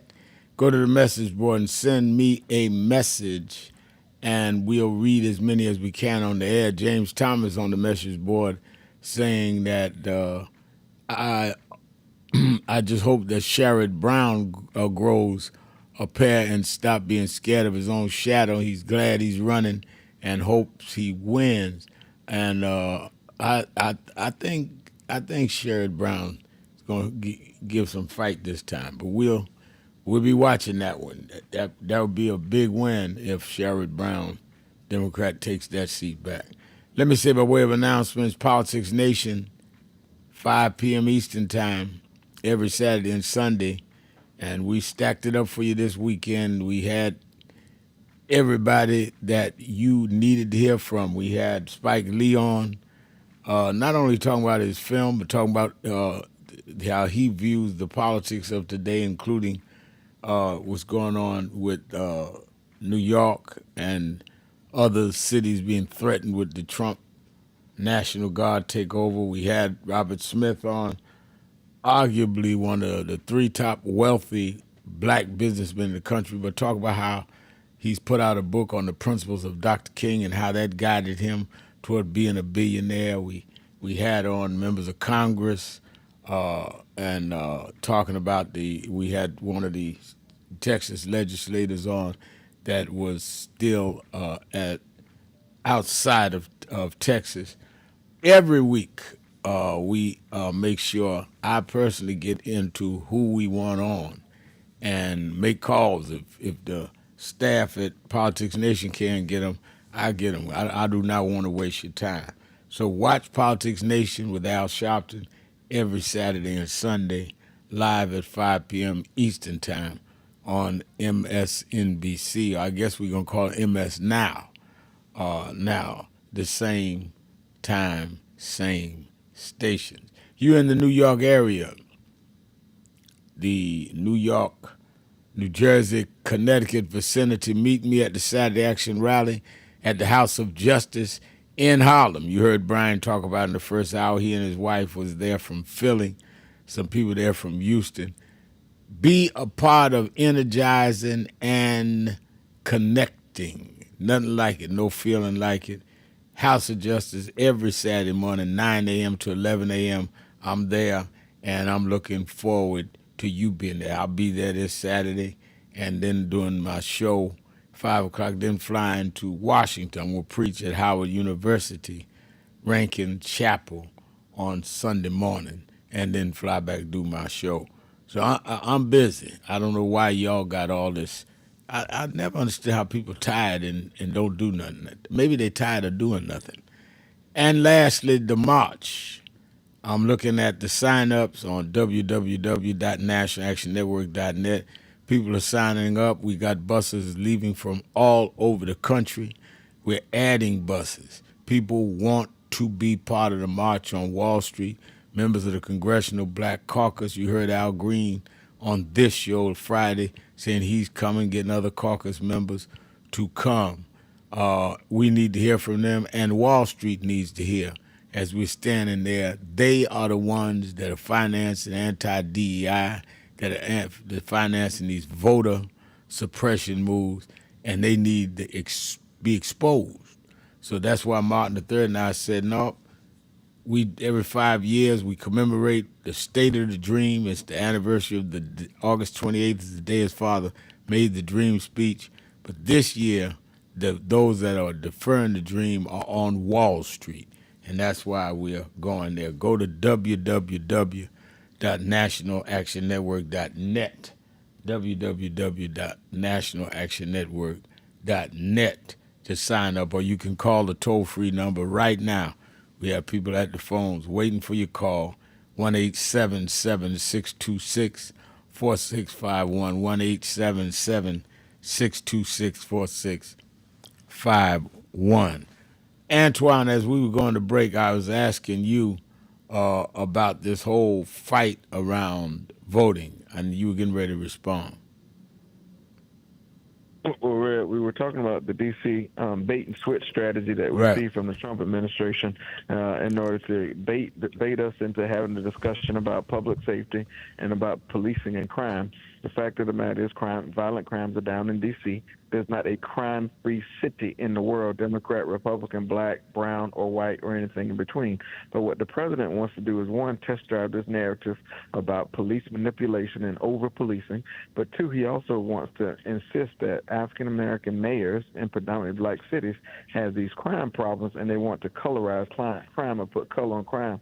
The fact of the matter is, if the president was serious about fighting crime in D.C. or anywhere in the country, he would have invited mayors from across the country to have a discussion with them in the White House, ask what they need, including the mayor of D.C., where he could have easily picked up the phone and asked her what her law enforcement needs are, not cutting her budget. The second thing he could have done is built on what Joe Biden and the Democrats did 4 years ago when we did the Safer in Communities Act, which is a large part and reason why violent crimes are down across the country. So the president wants to draw a political discussion about race, crime, and public safety, but we cannot get baited into this conversation and switch the narrative. Democrats can be pro-public safety but anti-over-policing, and we cannot afford to not say that out loud, and nor can we take our foot off the gas about affordability in America, because that's where the real conversation is, and that's where the president is failing the American people. All right, let's go to Ray in Cincinnati, Ohio. Ray.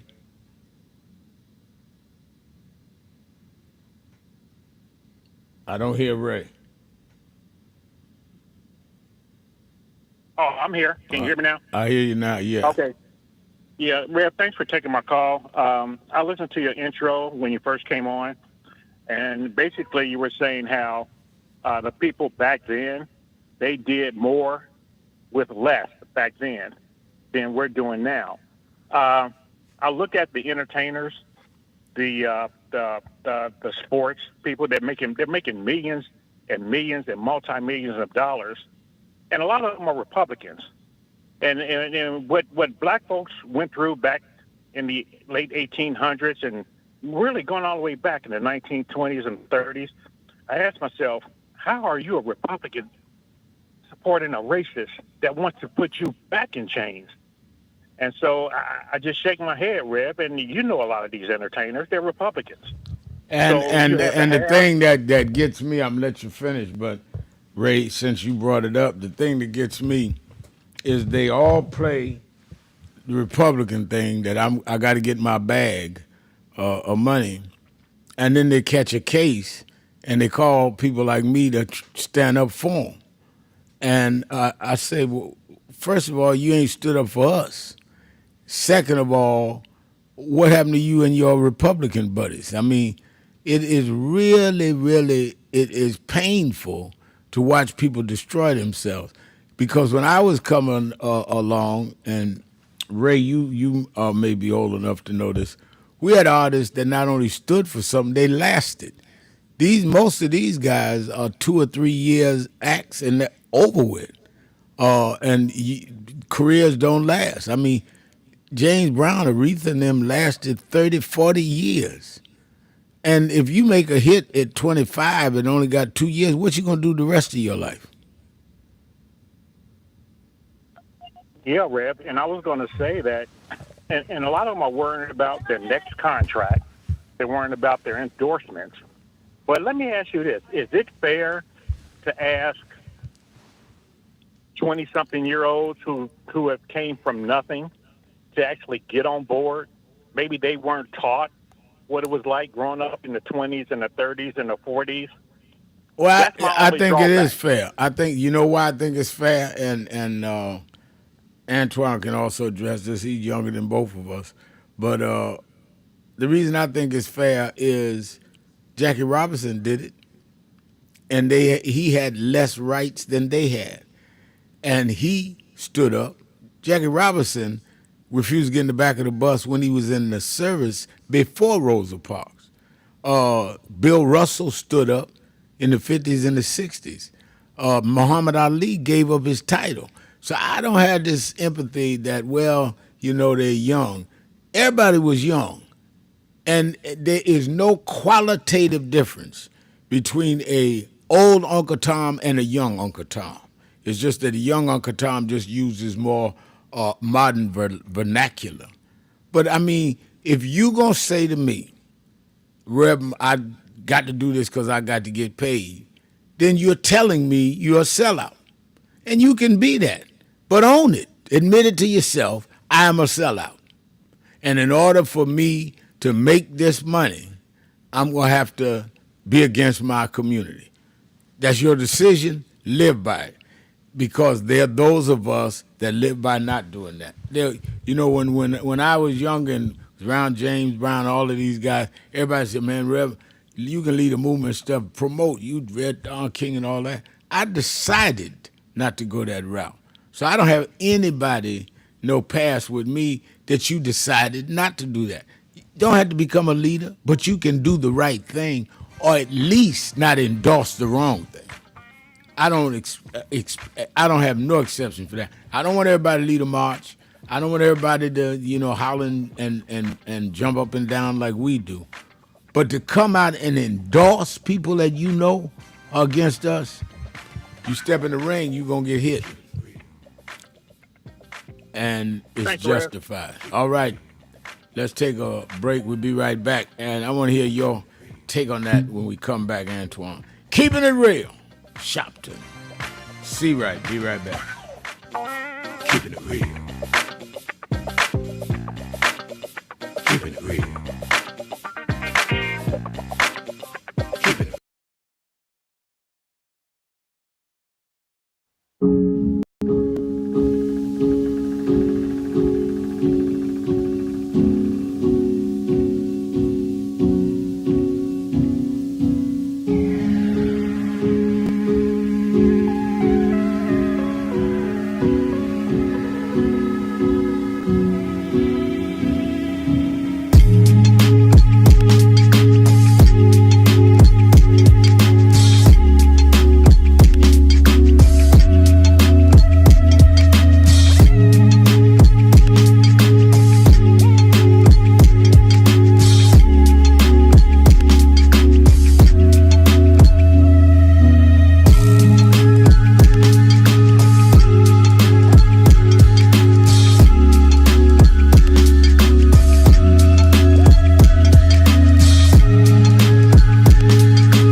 seem excited. I am excited because this Saturday, the National Action Network Saturday Action Rally starts live on WBLS 107.5 FM in New York. We're going to expand.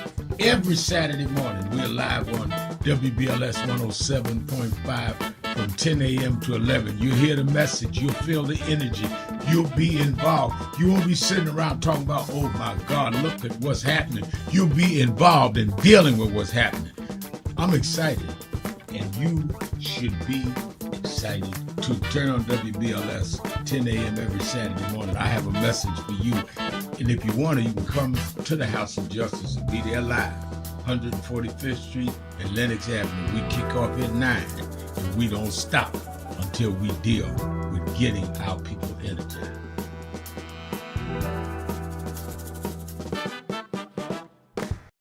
So who is Al Sharpton anyway? Who is this 33-year-old preacher without a church? A number of black New Yorkers as well.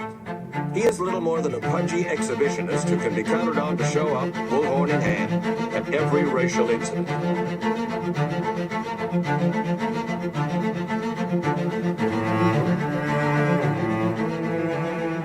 I often quote Mark Twain saying, the two most important moments in life is the moment you are born and the moment you find out why you were born. I had a very troubling conversation the other day that prompted me to do this little video. Young man that I've known a while came to me, and he was crushed. I mean, really crushed, because people were criticizing his work. He's in the ministry, but he's also an actor. And he said he couldn't understand why people were jumping all over, criticizing him, trying to find scandalous and derogatory things about him.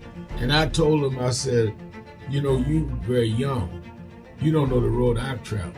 They called me everything but a child of God. A blabbermouth, a loudmouth, too flamboyant, an agitator, a racist, I a race had to baiter. learn. Yeah, right. I was not defined by how others saw me. I was defined by how I saw myself and whether I was being true to myself. Some of you watching this don't like me.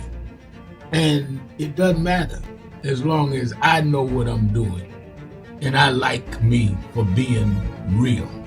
So I'm doing this video to say to you, whoever you are and whatever you do, you may not be in ministry or social justice, none of this stuff, but don't live your life worried about opposition or people that don't like you. You can turn that around. Use me as an example. The same people that call me a scam artist, a con artist, a sellout, or racial hustler and all, I kept going.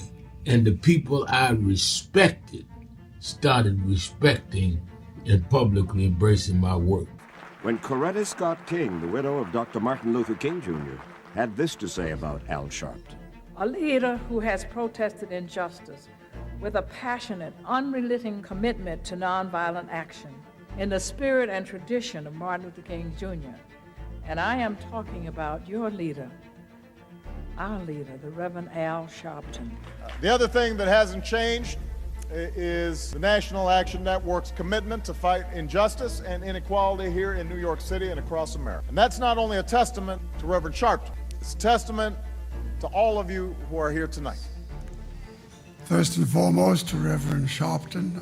I saw him when he first came on the scene, and I have marveled at his tenacity, at the development of his intellect, and his devotion to our movement, and much he has contributed to the world we are experiencing. I am honored, and I must say that when I had my debate with Dr. King on the issue of the church and religion, he didn't warn me that after his departure, his space would be filled by another preacher, and that preacher would be Al Sharpton.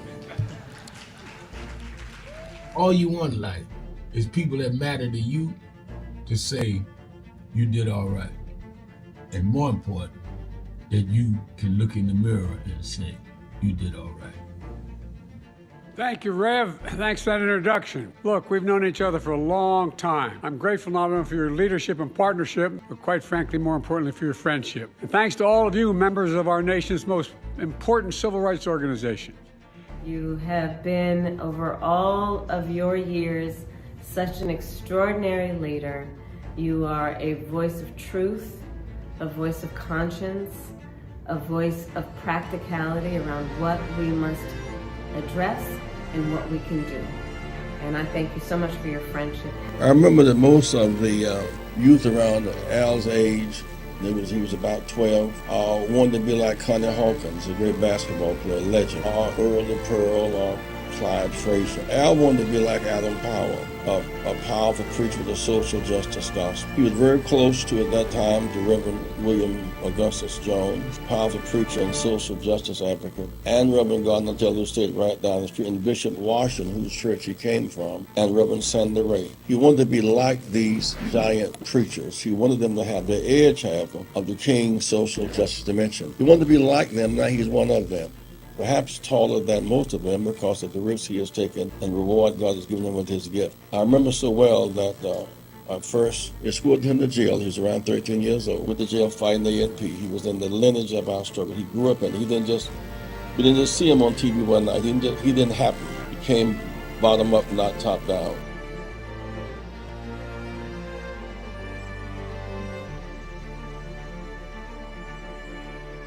Let me say this on our weekend assignment about really confronting and stopping your laziness and mine.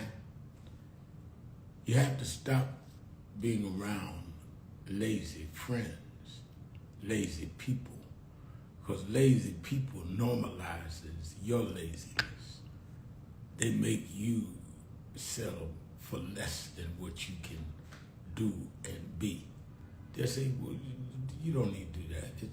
You all right, you good. Because they don't want to press their way. They encourage you not to press your way. And then some are just snakes, want to hold you back, envious, jealous. They're mediocre, so they want you to stay that way. Let me tell you how you handle snakes, though. Don't fight them. You don't kill snakes with kindness.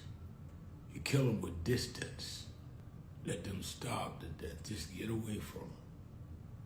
Snakes need you close in order to bite. Just get your distance from snakes. And realize that God doesn't require that you know it all. He only requires you have the faith to take the next step knowing he knows it all.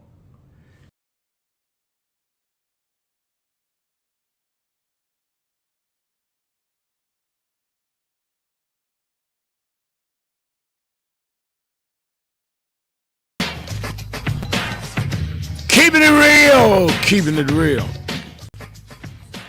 I'm your host, Reverend Al Sharpton. Antoine Seawright is our co-host. Antoine, we went off talking about how some of the younger artists, new artists, have said they've got to get paid, they got to get the bag rather than take a stand. And one of the callers raised, and my position is, which I want you to respond to the caller and me, is even if they don't want to take a stand, they can't ask for immunity when they take a stand against us. It's too bad enough to me if you don't want to stand up for your consumers, because we're the ones that download your live stream stuff, buy your records, buy the tickets to your concerts. Don't want to stand up for us, that's bad enough. But then you're going to go and be with somebody that is adamantly against us. That's what I take issue with. What is your view on this? Their communities fall. And in order for your community to stand up, you have to stand up. And I'm very pro-black, as you know. But what I'm anti is black convenience. And you can't be black convenient when your community is not only dependent on you, but is looking up to you. And you are a centerpiece that the community needs, not just wants, but needs. I take LeBron James, I take any of those folks who stepped out of their comfort zone and got involved in elections. They didn't have to do that, but when they chose to do that, not only did it build on a generation of leaders before them who did that, but it also sparked a message and sent the message across the country to white and black folks, Democrats and Republicans, that we are not just going to shut up and dribble. We're not just going to play our sports. We are going to do things that matter to the constituencies we serve. And when you're in sports, when you're in entertainment, you have worldwide constituencies that have worldwide impact. When the economy is not doing well, that's going to impact these artists and these entertainers and so forth too. And they have to understand that you can get your bag but not sell out your people. That's exactly right. Let's go to Tommy in Chicago, WVON. Tommy? Pleasant afternoon. A pleasant afternoon to two of my most favorite people. And, hey, Rev, no hollering today. No emotions today.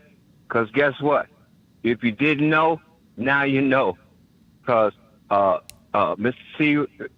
C, yourself, all the contributors, all of the years, been telling individuals, what did they say? You was crying wolf. Reverend Al, go sit down. We don't need you no more. Look where we at now. And now they running around here acting like they brand new. Ain't nothing brand new about none of this. And watch this.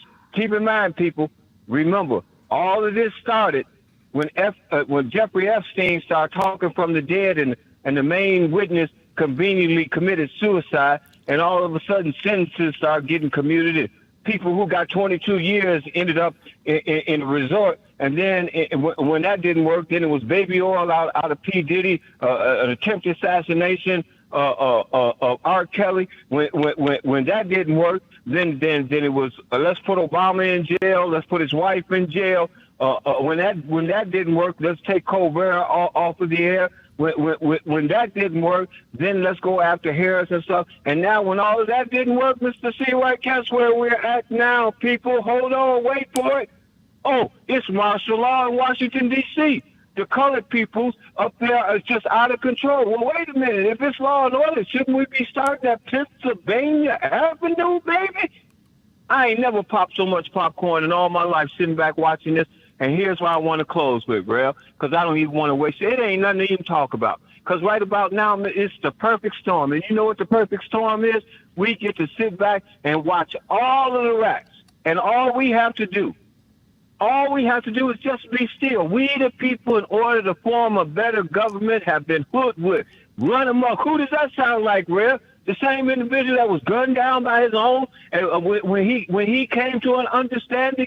See, it's your stinking thinking, your no vote, your rabbit hole that you went down, your personal experience that made it. Reverend Al Sharpton didn't let me talk for 1,000 minutes saying nothing.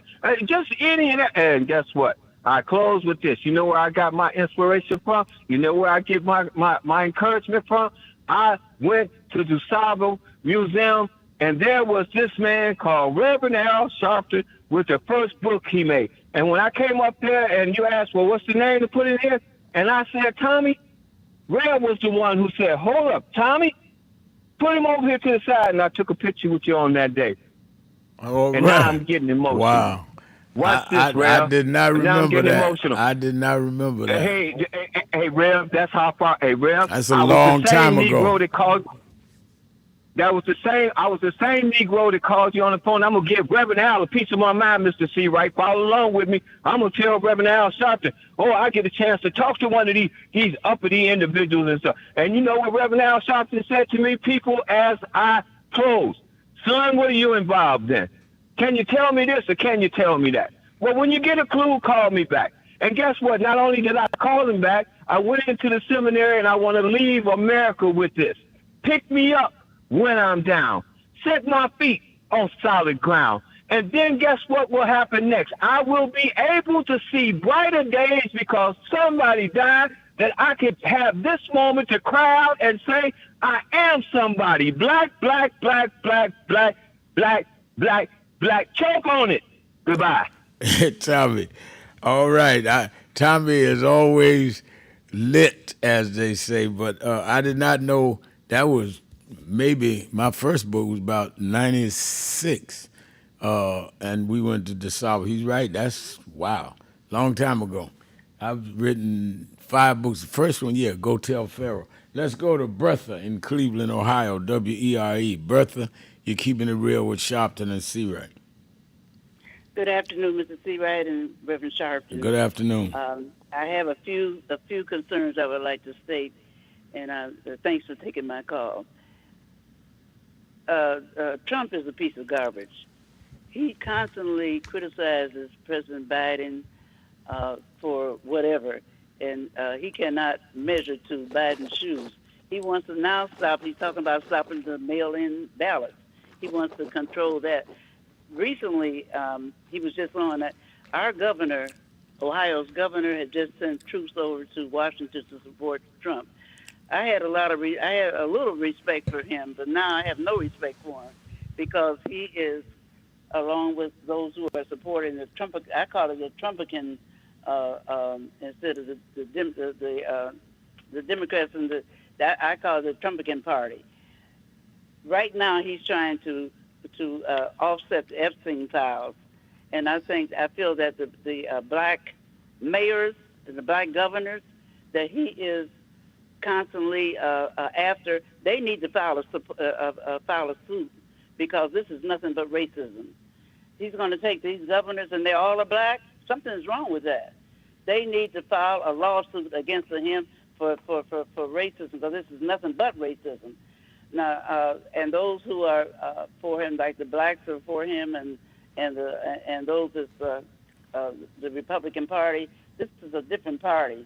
They're flunkies for Trump. They are similar to like slave masters as far as I'm concerned. I just feel that we have to constantly keep along with these Epstein files. Don't pull them out. Now they want to put the Epstein files and extract Trump from being. Don't say anything about Trump. Well, if you don't say anything, show the pictures. My mother used to say, I can show you better than I can tell you. Show the pictures. We need to keep that on. Keep that on the Epstein files. Epstein files. At the same time, this is something that we need to pray about, Reverend Sharpton, because this is evil. This is completely evil, and I'm hoping and praying that the president of Ukraine will stick to his guns and not go along with what Biden and Putin is trying to do, because this is really, it's terrible.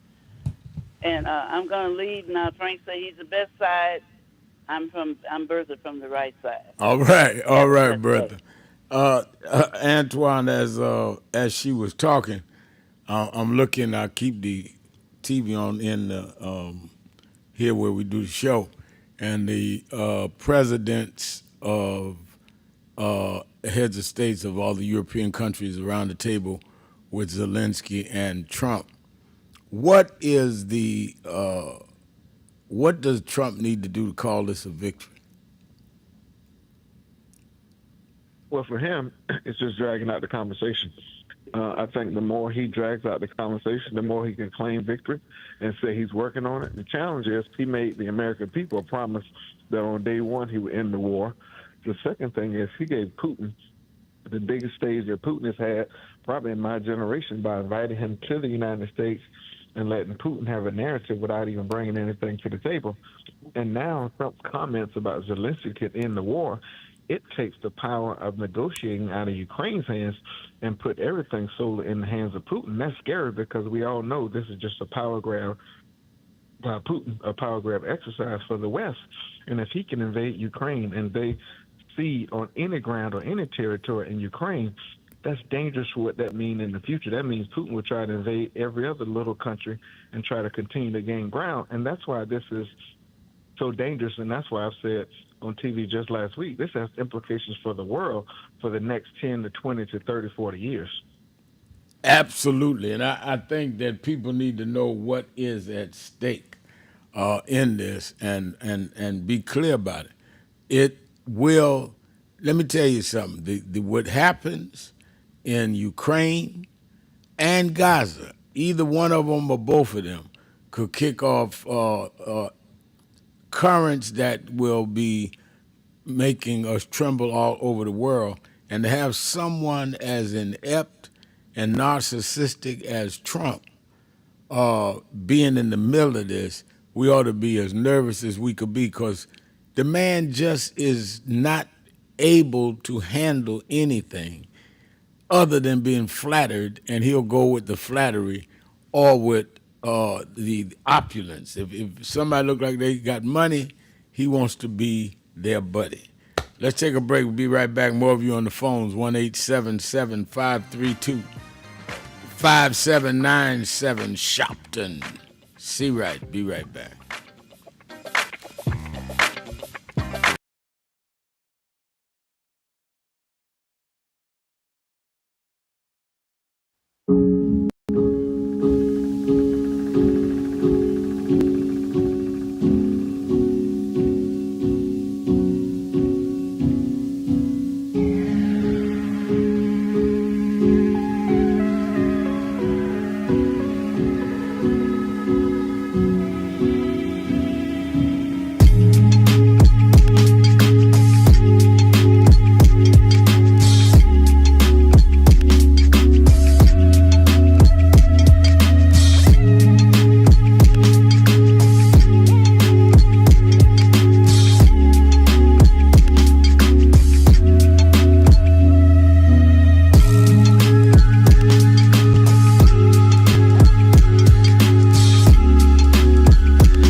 I had a thought this morning that I want to share with you about mentorship. I am able to do a lot of what I do because I had great mentors, but there are correct ways and incorrect ways to mentor people, in my opinion. I was mentored as a boy preacher by Bishop F.D. Washington, one of the great Pentecostal preachers of his time. Then Reverend William Jones, who became my pastor after Bishop Washington died, who was unquestionably in the top 5 black church ministers, theologians. Reverend Jesse Jackson, who I started my activism under his leadership, he and Reverend Jones. And I learned politics directly as a youth director from Shirley Chisholm. So even though I didn't finish college, I had the most unique education in the world from being exposed to giants. But the one thing I learned is as I grew older and people started coming younger than me and wanted me to teach and mentor them, the magic of the mentors I had is they did not want me to be their clone. They wanted me to learn things from them and use my own gifts and talent in my own unique way and let me do things on my own, because they knew that if I flopped in some things, it would teach me for the other things. They'll come and help me once I was down, but they were not going to have me avoid being down. And they were not going to impose themselves on me. Why am I saying that? Because too many mentors want clones. And too many mentees want their mentors to put them on a pedestal. Oh, so-and-so didn't do this for me. Oh, so-and-so didn't open doors for me. If they got to open doors for you, it may mean that they knew you weren't ready to go through those doors. Their job is to prepare you. Your job is to develop your own skills, your own unique ways. And I don't care if it's my daughters who both have come into their home or anyone else. I'm not a talent agent. I did not form National Action Network to give people their step up. I formed it to fight for justice for everybody. If talented people get in, it's my job to invest and give them a platform. It's their job to get on the platform and perform and show their ability. Sitting with me today in the office as I talk about is one of my mentees, Reverend Stephen Marshall. Now, Stephen, you just came around us when you were how old? 11 years old. 11 years old. You just turned 40 and now you're called to the ministry? Yes, sir. And what do you do in National Action Network? I formulate policies, lead in various regions, but most importantly, I senior advisor to you on all things from social justice strategies, politics, intergovernmental affairs, you name it, community organizing, all of that stuff. And I could go through scores of others. My daughters started Huddle. They got Huddles now, which is for young people to meet once a week all over the country. I just saw the video from the Las Vegas National Action Network chapter. Now, when you decided to preach, did I ever tell you to become a preacher? Not one time. Who called you to preach? The Lord. All right. And did I say go to this school or that school? No, sir. Did I open this door, that door? Did I tell you be ready when the doors open? Always be ready and prepared. And that's what I'm saying. Get you some young people than you that you can help along the way. But don't be their talent agent. Their talent must speak for themselves. And anybody that grumbles with you about so-and-so didn't do something for them, maybe it's because they didn't feel you were ready or that they felt if they did it, you wouldn't do it on your own. But we all don't live forever. I want the next generation to speak of me, of National Action Network, and others. The way I speak of Reverend Jones and Bishop Washington and Shirley Chisholm and Reverend Jackson. But I just don't want young people to feel that somebody ought to give them the reins of leadership or give them the reins of business or whatever it is you're in. You need to learn from their journey, get the pearls of wisdom from them, but don't have them do for you, because then it means you can't do it for yourself.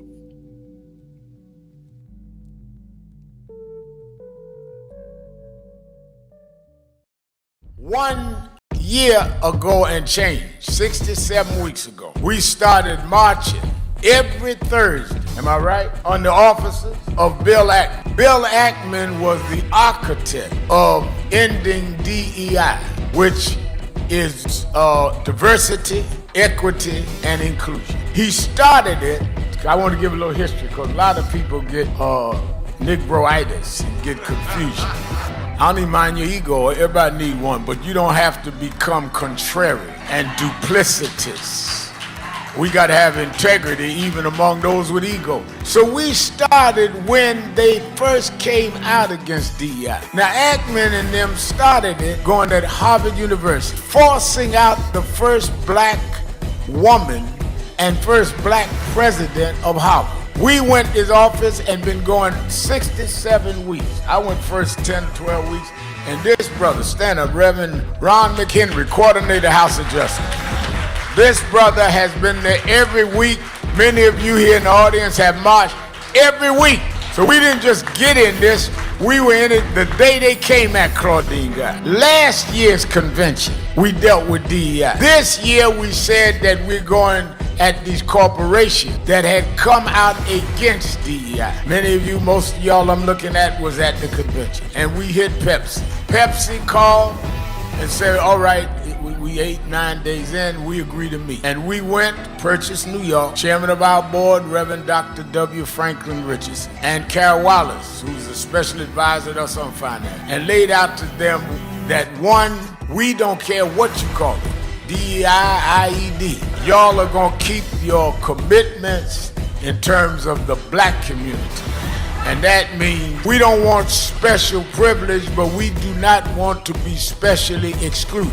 This is not about we don't want merit. We feel if our people are at the table, we can beat anybody on merit in many cases. So we want from employment to your board, to how you deal with marketing, to you, who does your financial investment. We want to go across the board with you.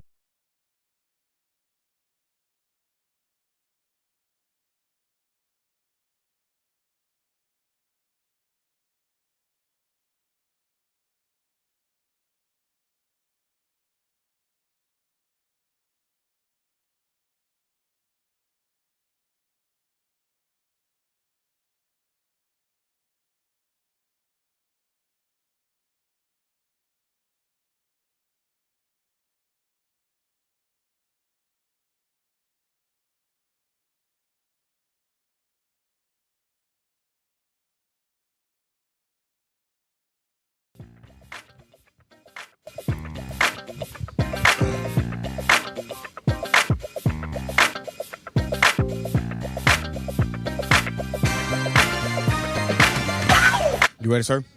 Yeah. You're live. Keeping it real, keeping it real. I'm your host, Reverend Al Sharpton.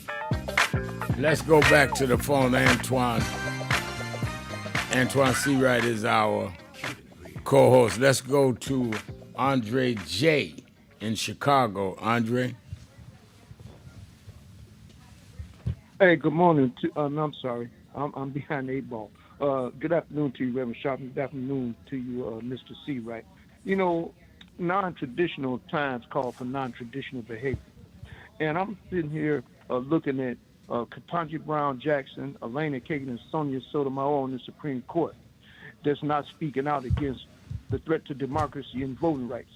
Here we have Amy Cody Bryant, who's adopted several black children, had them for a while. She won't even speak up for their right to exist and their right to vote.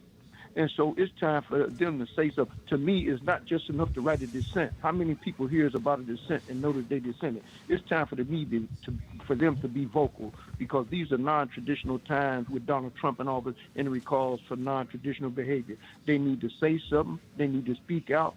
It's been proven that this Supreme Court don't care nothing about our Constitution. They had Alito with his wife had a flag hanging up and down. They've had Clarence Thomas out doing these things. So why is it that Elena Kagan, Sonia Sotomayor, and Ketanji Brown Jackson, why are they trying to walk a fine line? The other Supreme Court justices, they done said the heck with the people, the heck with the Constitution, and the heck with the Supreme Court. They out there representing their own interests and the Federalist Society interests. So it's time for those three liberal justices that Obama and Biden appointed, for them to speak up, because they owe the people and they owe the ones that appointed them. That's what bothers me. See, right? You want to respond to that? Well, there's some rules and protocols that the court has to follow, and I know some say, well, the Republicans are not, so why can't we do what they do? But our homework is not graded the same. That's number one. And number two, I think when given the opportunity, the three Democratic justices have done more than their fair share of speaking up, including with their dissent. Now, at the end of the day, I think there's some responsibility on us as the voters, because when we had the chance to elect Secretary Clinton in 2016, where we could appoint three justices, those justices could have been African American. But going to Rev's point earlier about the country being divided and our party being divided, there were some in our party who would not endorse, would not support our candidate, and as a result, we got Donald Trump, and as a result, they've taken over the court. And so I think they've done what they can, but they are very limited in what they can and cannot do. I think slow up, wait a minute, let us respond. I think that Andre J. and I are always usually on the same page, but I totally disagree with you on this. Totally, unequivocally, that they're not speaking up and that the others are. Let me tell you, you don't see Alito and Clarence Thomas and none of them going out speaking. They speak through their dissents or their agreements. And that is what Ketanji and them ought to do. Now, they also speaking at colleges, they've done things. So I think that we play into this thing because the right-wing media act like they're not saying nothing. I've heard Sotomayor, I've heard Ketanji, I've heard all Kagan, all speak in various forums. They're not on the road because they're justices, and neither are the conservatives on the road. So why are we asking them to do more than what the right wing is asking the right-wing judges to do. I totally disagree with you on this. I understand what you're saying, Rev, and this is why we talk, because we make each other put on their thinking cap. So the speaker, you said, I wasn't aware that they had spoke out. Katanji, Oh yeah, to these colleges they've done and for whatnot. Katanji was just Yeah, in Martha's Vineyard doing a forum. They've all spoke out. They're not going to rallies. They're judges, but neither is Alito. Neither is Judge Roberts. Okay. So I think that is not their job. One of the things that I think that we have learned in our maturity in our community is everybody got different roles. I used to have to say, Antoine, when Obama was in, people say to me, why ain't Obama out there? I said, because he's the president. The president can't lead a march on his own White House. That's our job. And I think that we need to embrace having put people in certain roles, let them play their roles, and we play ours. Obama needed us to raise the issues of Trayvon and Sherrod when they were messing with Miss Sherrod, and then Ferguson, so he could respond by getting Eric Holder to do certain things and getting the police panel together that put the cameras on police. He could not advocate to himself, but because we never had a black president, we had to go through a learning curve to understand that. And nobody works closer with congressional caucus members more than you, Antoine. There is a role. They can rally and speak more than a president, but they still have to legislate. And we should not expect them to agitate what they need to legislate. That's our job. And our job is to be able to know what to agitate that will lead toward legislation. We got more than one bullet now we can fire. And if everybody's trying to fire the same bullet, it will, in my opinion, make the progress that we have made obsolete, because everybody's trying to do the same thing. Antoine? And Rev, I think you're right, and I think it's important to remember that you cannot govern if you do not win. And it all comes back to us winning elections and having people in place with our shared experiences, so these fights don't have to keep remaining the same fights over and over and over again. We've got to make progress, but also understand that progress is not permanent. James Thomas is writing on the message board. Reverend Al Sotomayor told South Carolina that the stench of this court will last forever, and yet they didn't care. And that's my point. Unless you vote and take the majority back of the Supreme Court, put somebody in to make those appointments, they can go on tour all they want. They might as well be the opening act for Beyonce. What matters is what they do in the court. Let's take a break. We'll be right back. Keeping it real. Sharpton. See right. Be right back. This is an important notice to all.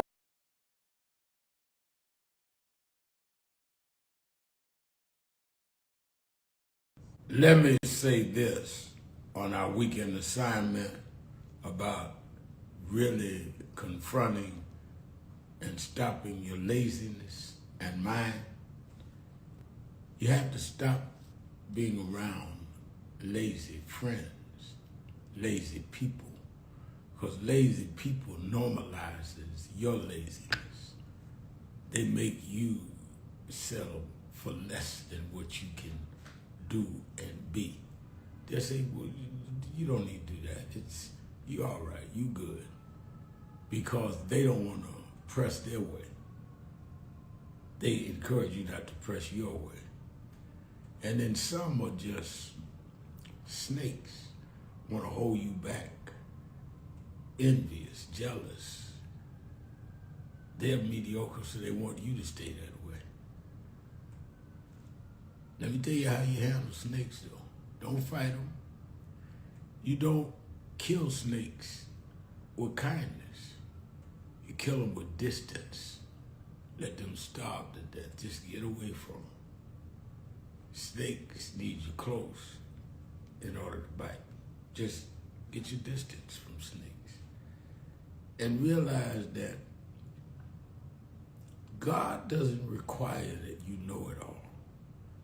He only requires you have the faith to take the next step knowing he knows it all.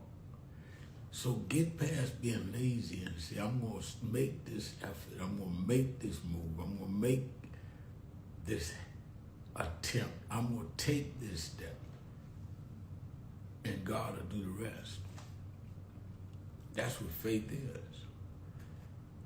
I was reading this passage this morning. It says, your friends think you're lucky. Your family thinks you're crazy. Your competition thinks you're a threat. And you know you're just someone who refuses to be small. You refuse to be mediocre. All of what everybody thinks of you, you know that you refuse to be less than what you can be.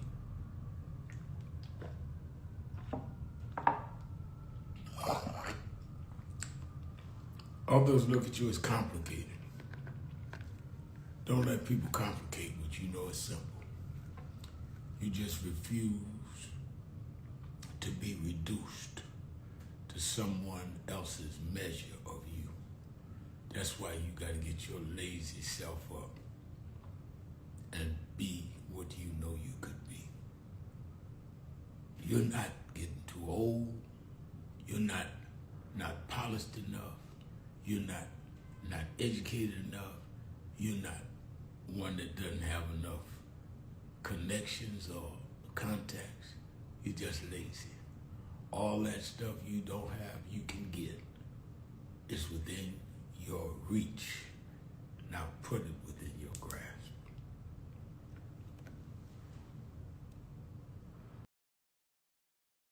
Stop telling yourself you're not confident of what you could do.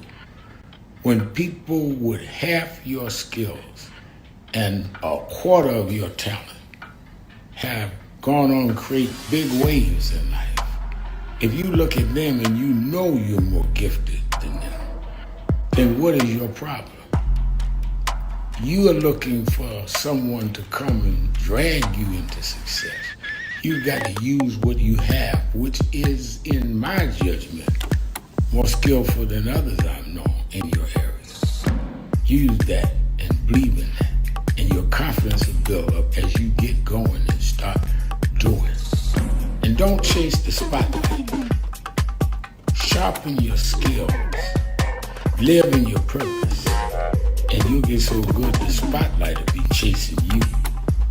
Be so good they can't help but talk about you and put the spotlight on you. You don't get your energy from chasing the spotlight. You get your energy by chasing your purpose.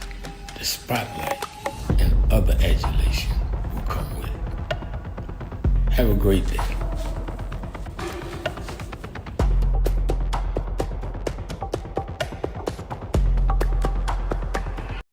I want to ask you a question, and that is, what is in your life's blueprint? This is the most important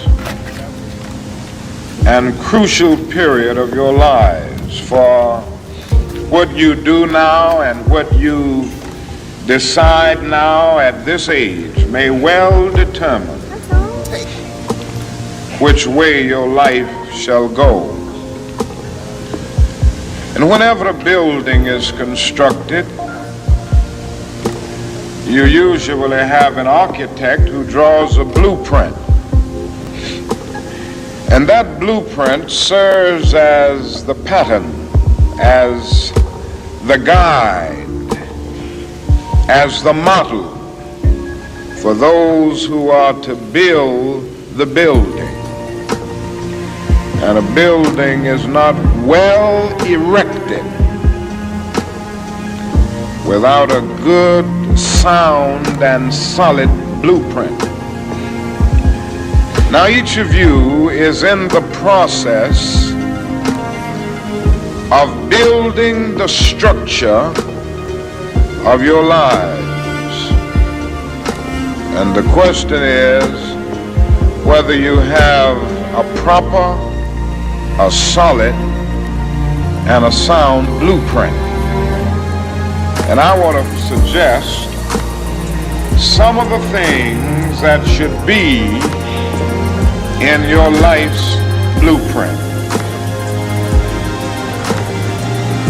Number one in your life's blueprint should be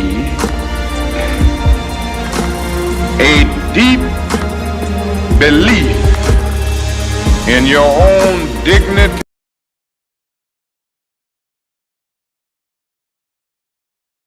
I'm your host, Reverend Al Sharpton, and we're back.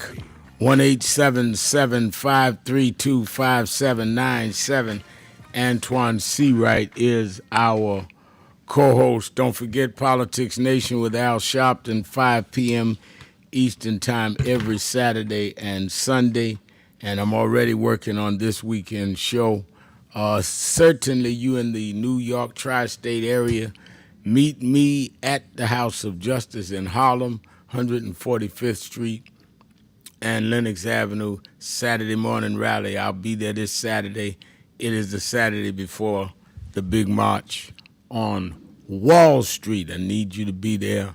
And then we're going as an organization to the funeral services of the late, great Lloyd Williams, lifetime member of NAN and chair of the Harlem Chamber of Commerce. Funeral will be on Saturday after the rally at Salem United Methodist Church. You that have not signed up, I just heard from Kentucky, they need 2 more buses. Pete, if you're not signed up, sign up, find out whatever information you need. Many people going to fly in on their own, but this is the first major march black-led since Trump has been in office. I supported all the marches that's happened, from No More Kings to even this weekend, but this is sponsored and called by Martin III and me, National Action Network, National Urban League, and we've got the unions, 11 unions coming. We want the white progressives, white and mainstream, everybody to support us, but we want to emphasize our issue. You need to be there for this. Go to www.nationalactionnetwork.net, www.nationalactionnetwork.net, or you can call the toll-free number right now at 1-877-626-4651. Let's go to the sage of the South, Brother Jihad in Atlanta. Brother Jihad. How you brothers doing? Hey, good evening, afternoon rather, to both of you. Good afternoon. Hey, Reverend Al, two things if I could. I've heard, Brother C. Wright, that if the Republicans win in this position they're taking, we could lose up to 35 black seats in Congress. Have you heard that? And could you comment on that? Brother C. Wright. That's somewhat true. That's somewhat true if they can be successful around the country with what they're trying to do. Some of that is partly true. That's not including the court intervening and voting what's left of the Voting Rights Act that's still in place. Okay, yeah, because I heard one of the congressmen talk about how serious this particular situation is if they're successful in doing that.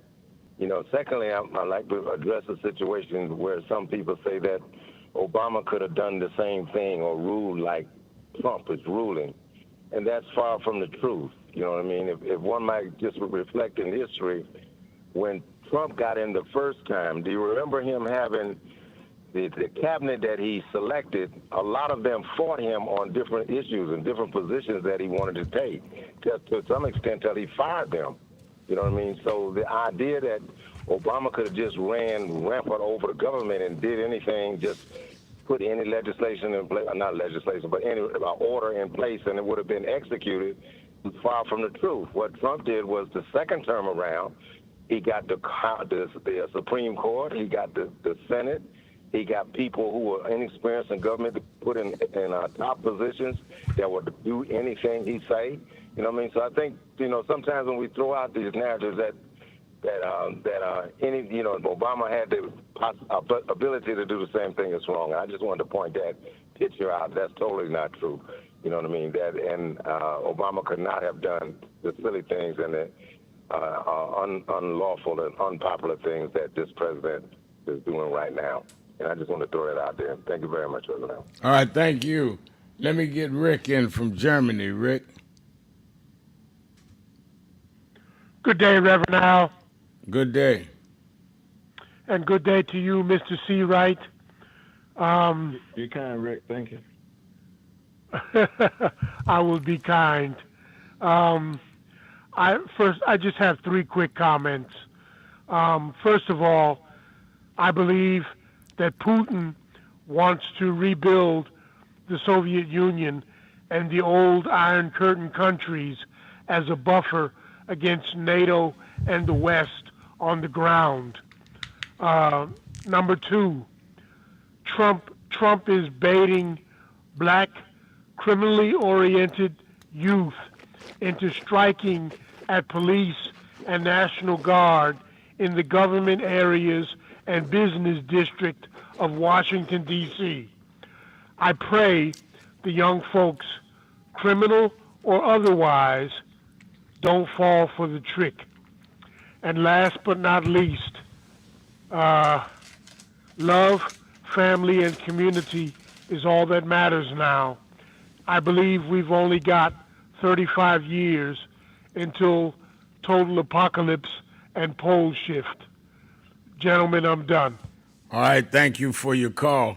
And I think that whatever we do, we've got to be conscious of those that are not on our side. Evangelist Ramsey just wrote, she quoted what I said in one of my morning thoughts. Snakes, when you deal with snakes, don't kill them with kindness, kill them with distance.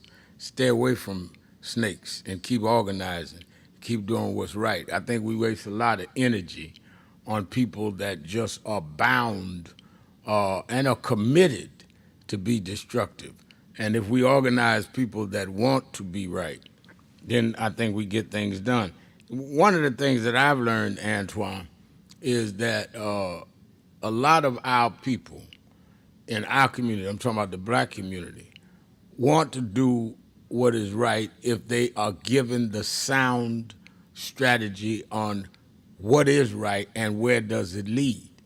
Just because somebody make a noise don't mean they're speaking, they speak for masses they never talk to. And I think that is what, one of the things I always say, I don't care how many TV shows I get, go to the White House, whatever, I'm on radio every day talking to the people. I do my rallies every Saturday. You got to talk to people that you speak for. And we have too many leaders that are talking to their friends and not talking to the people.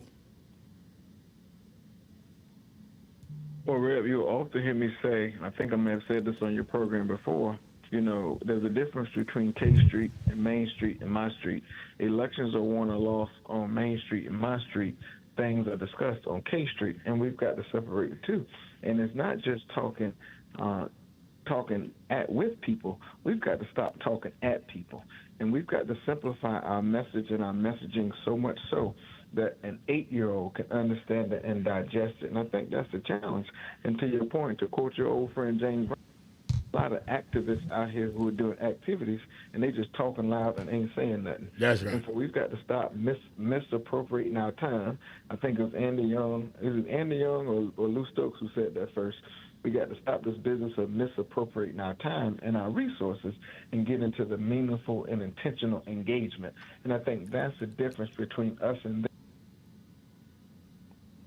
We execute. No, I think you're right.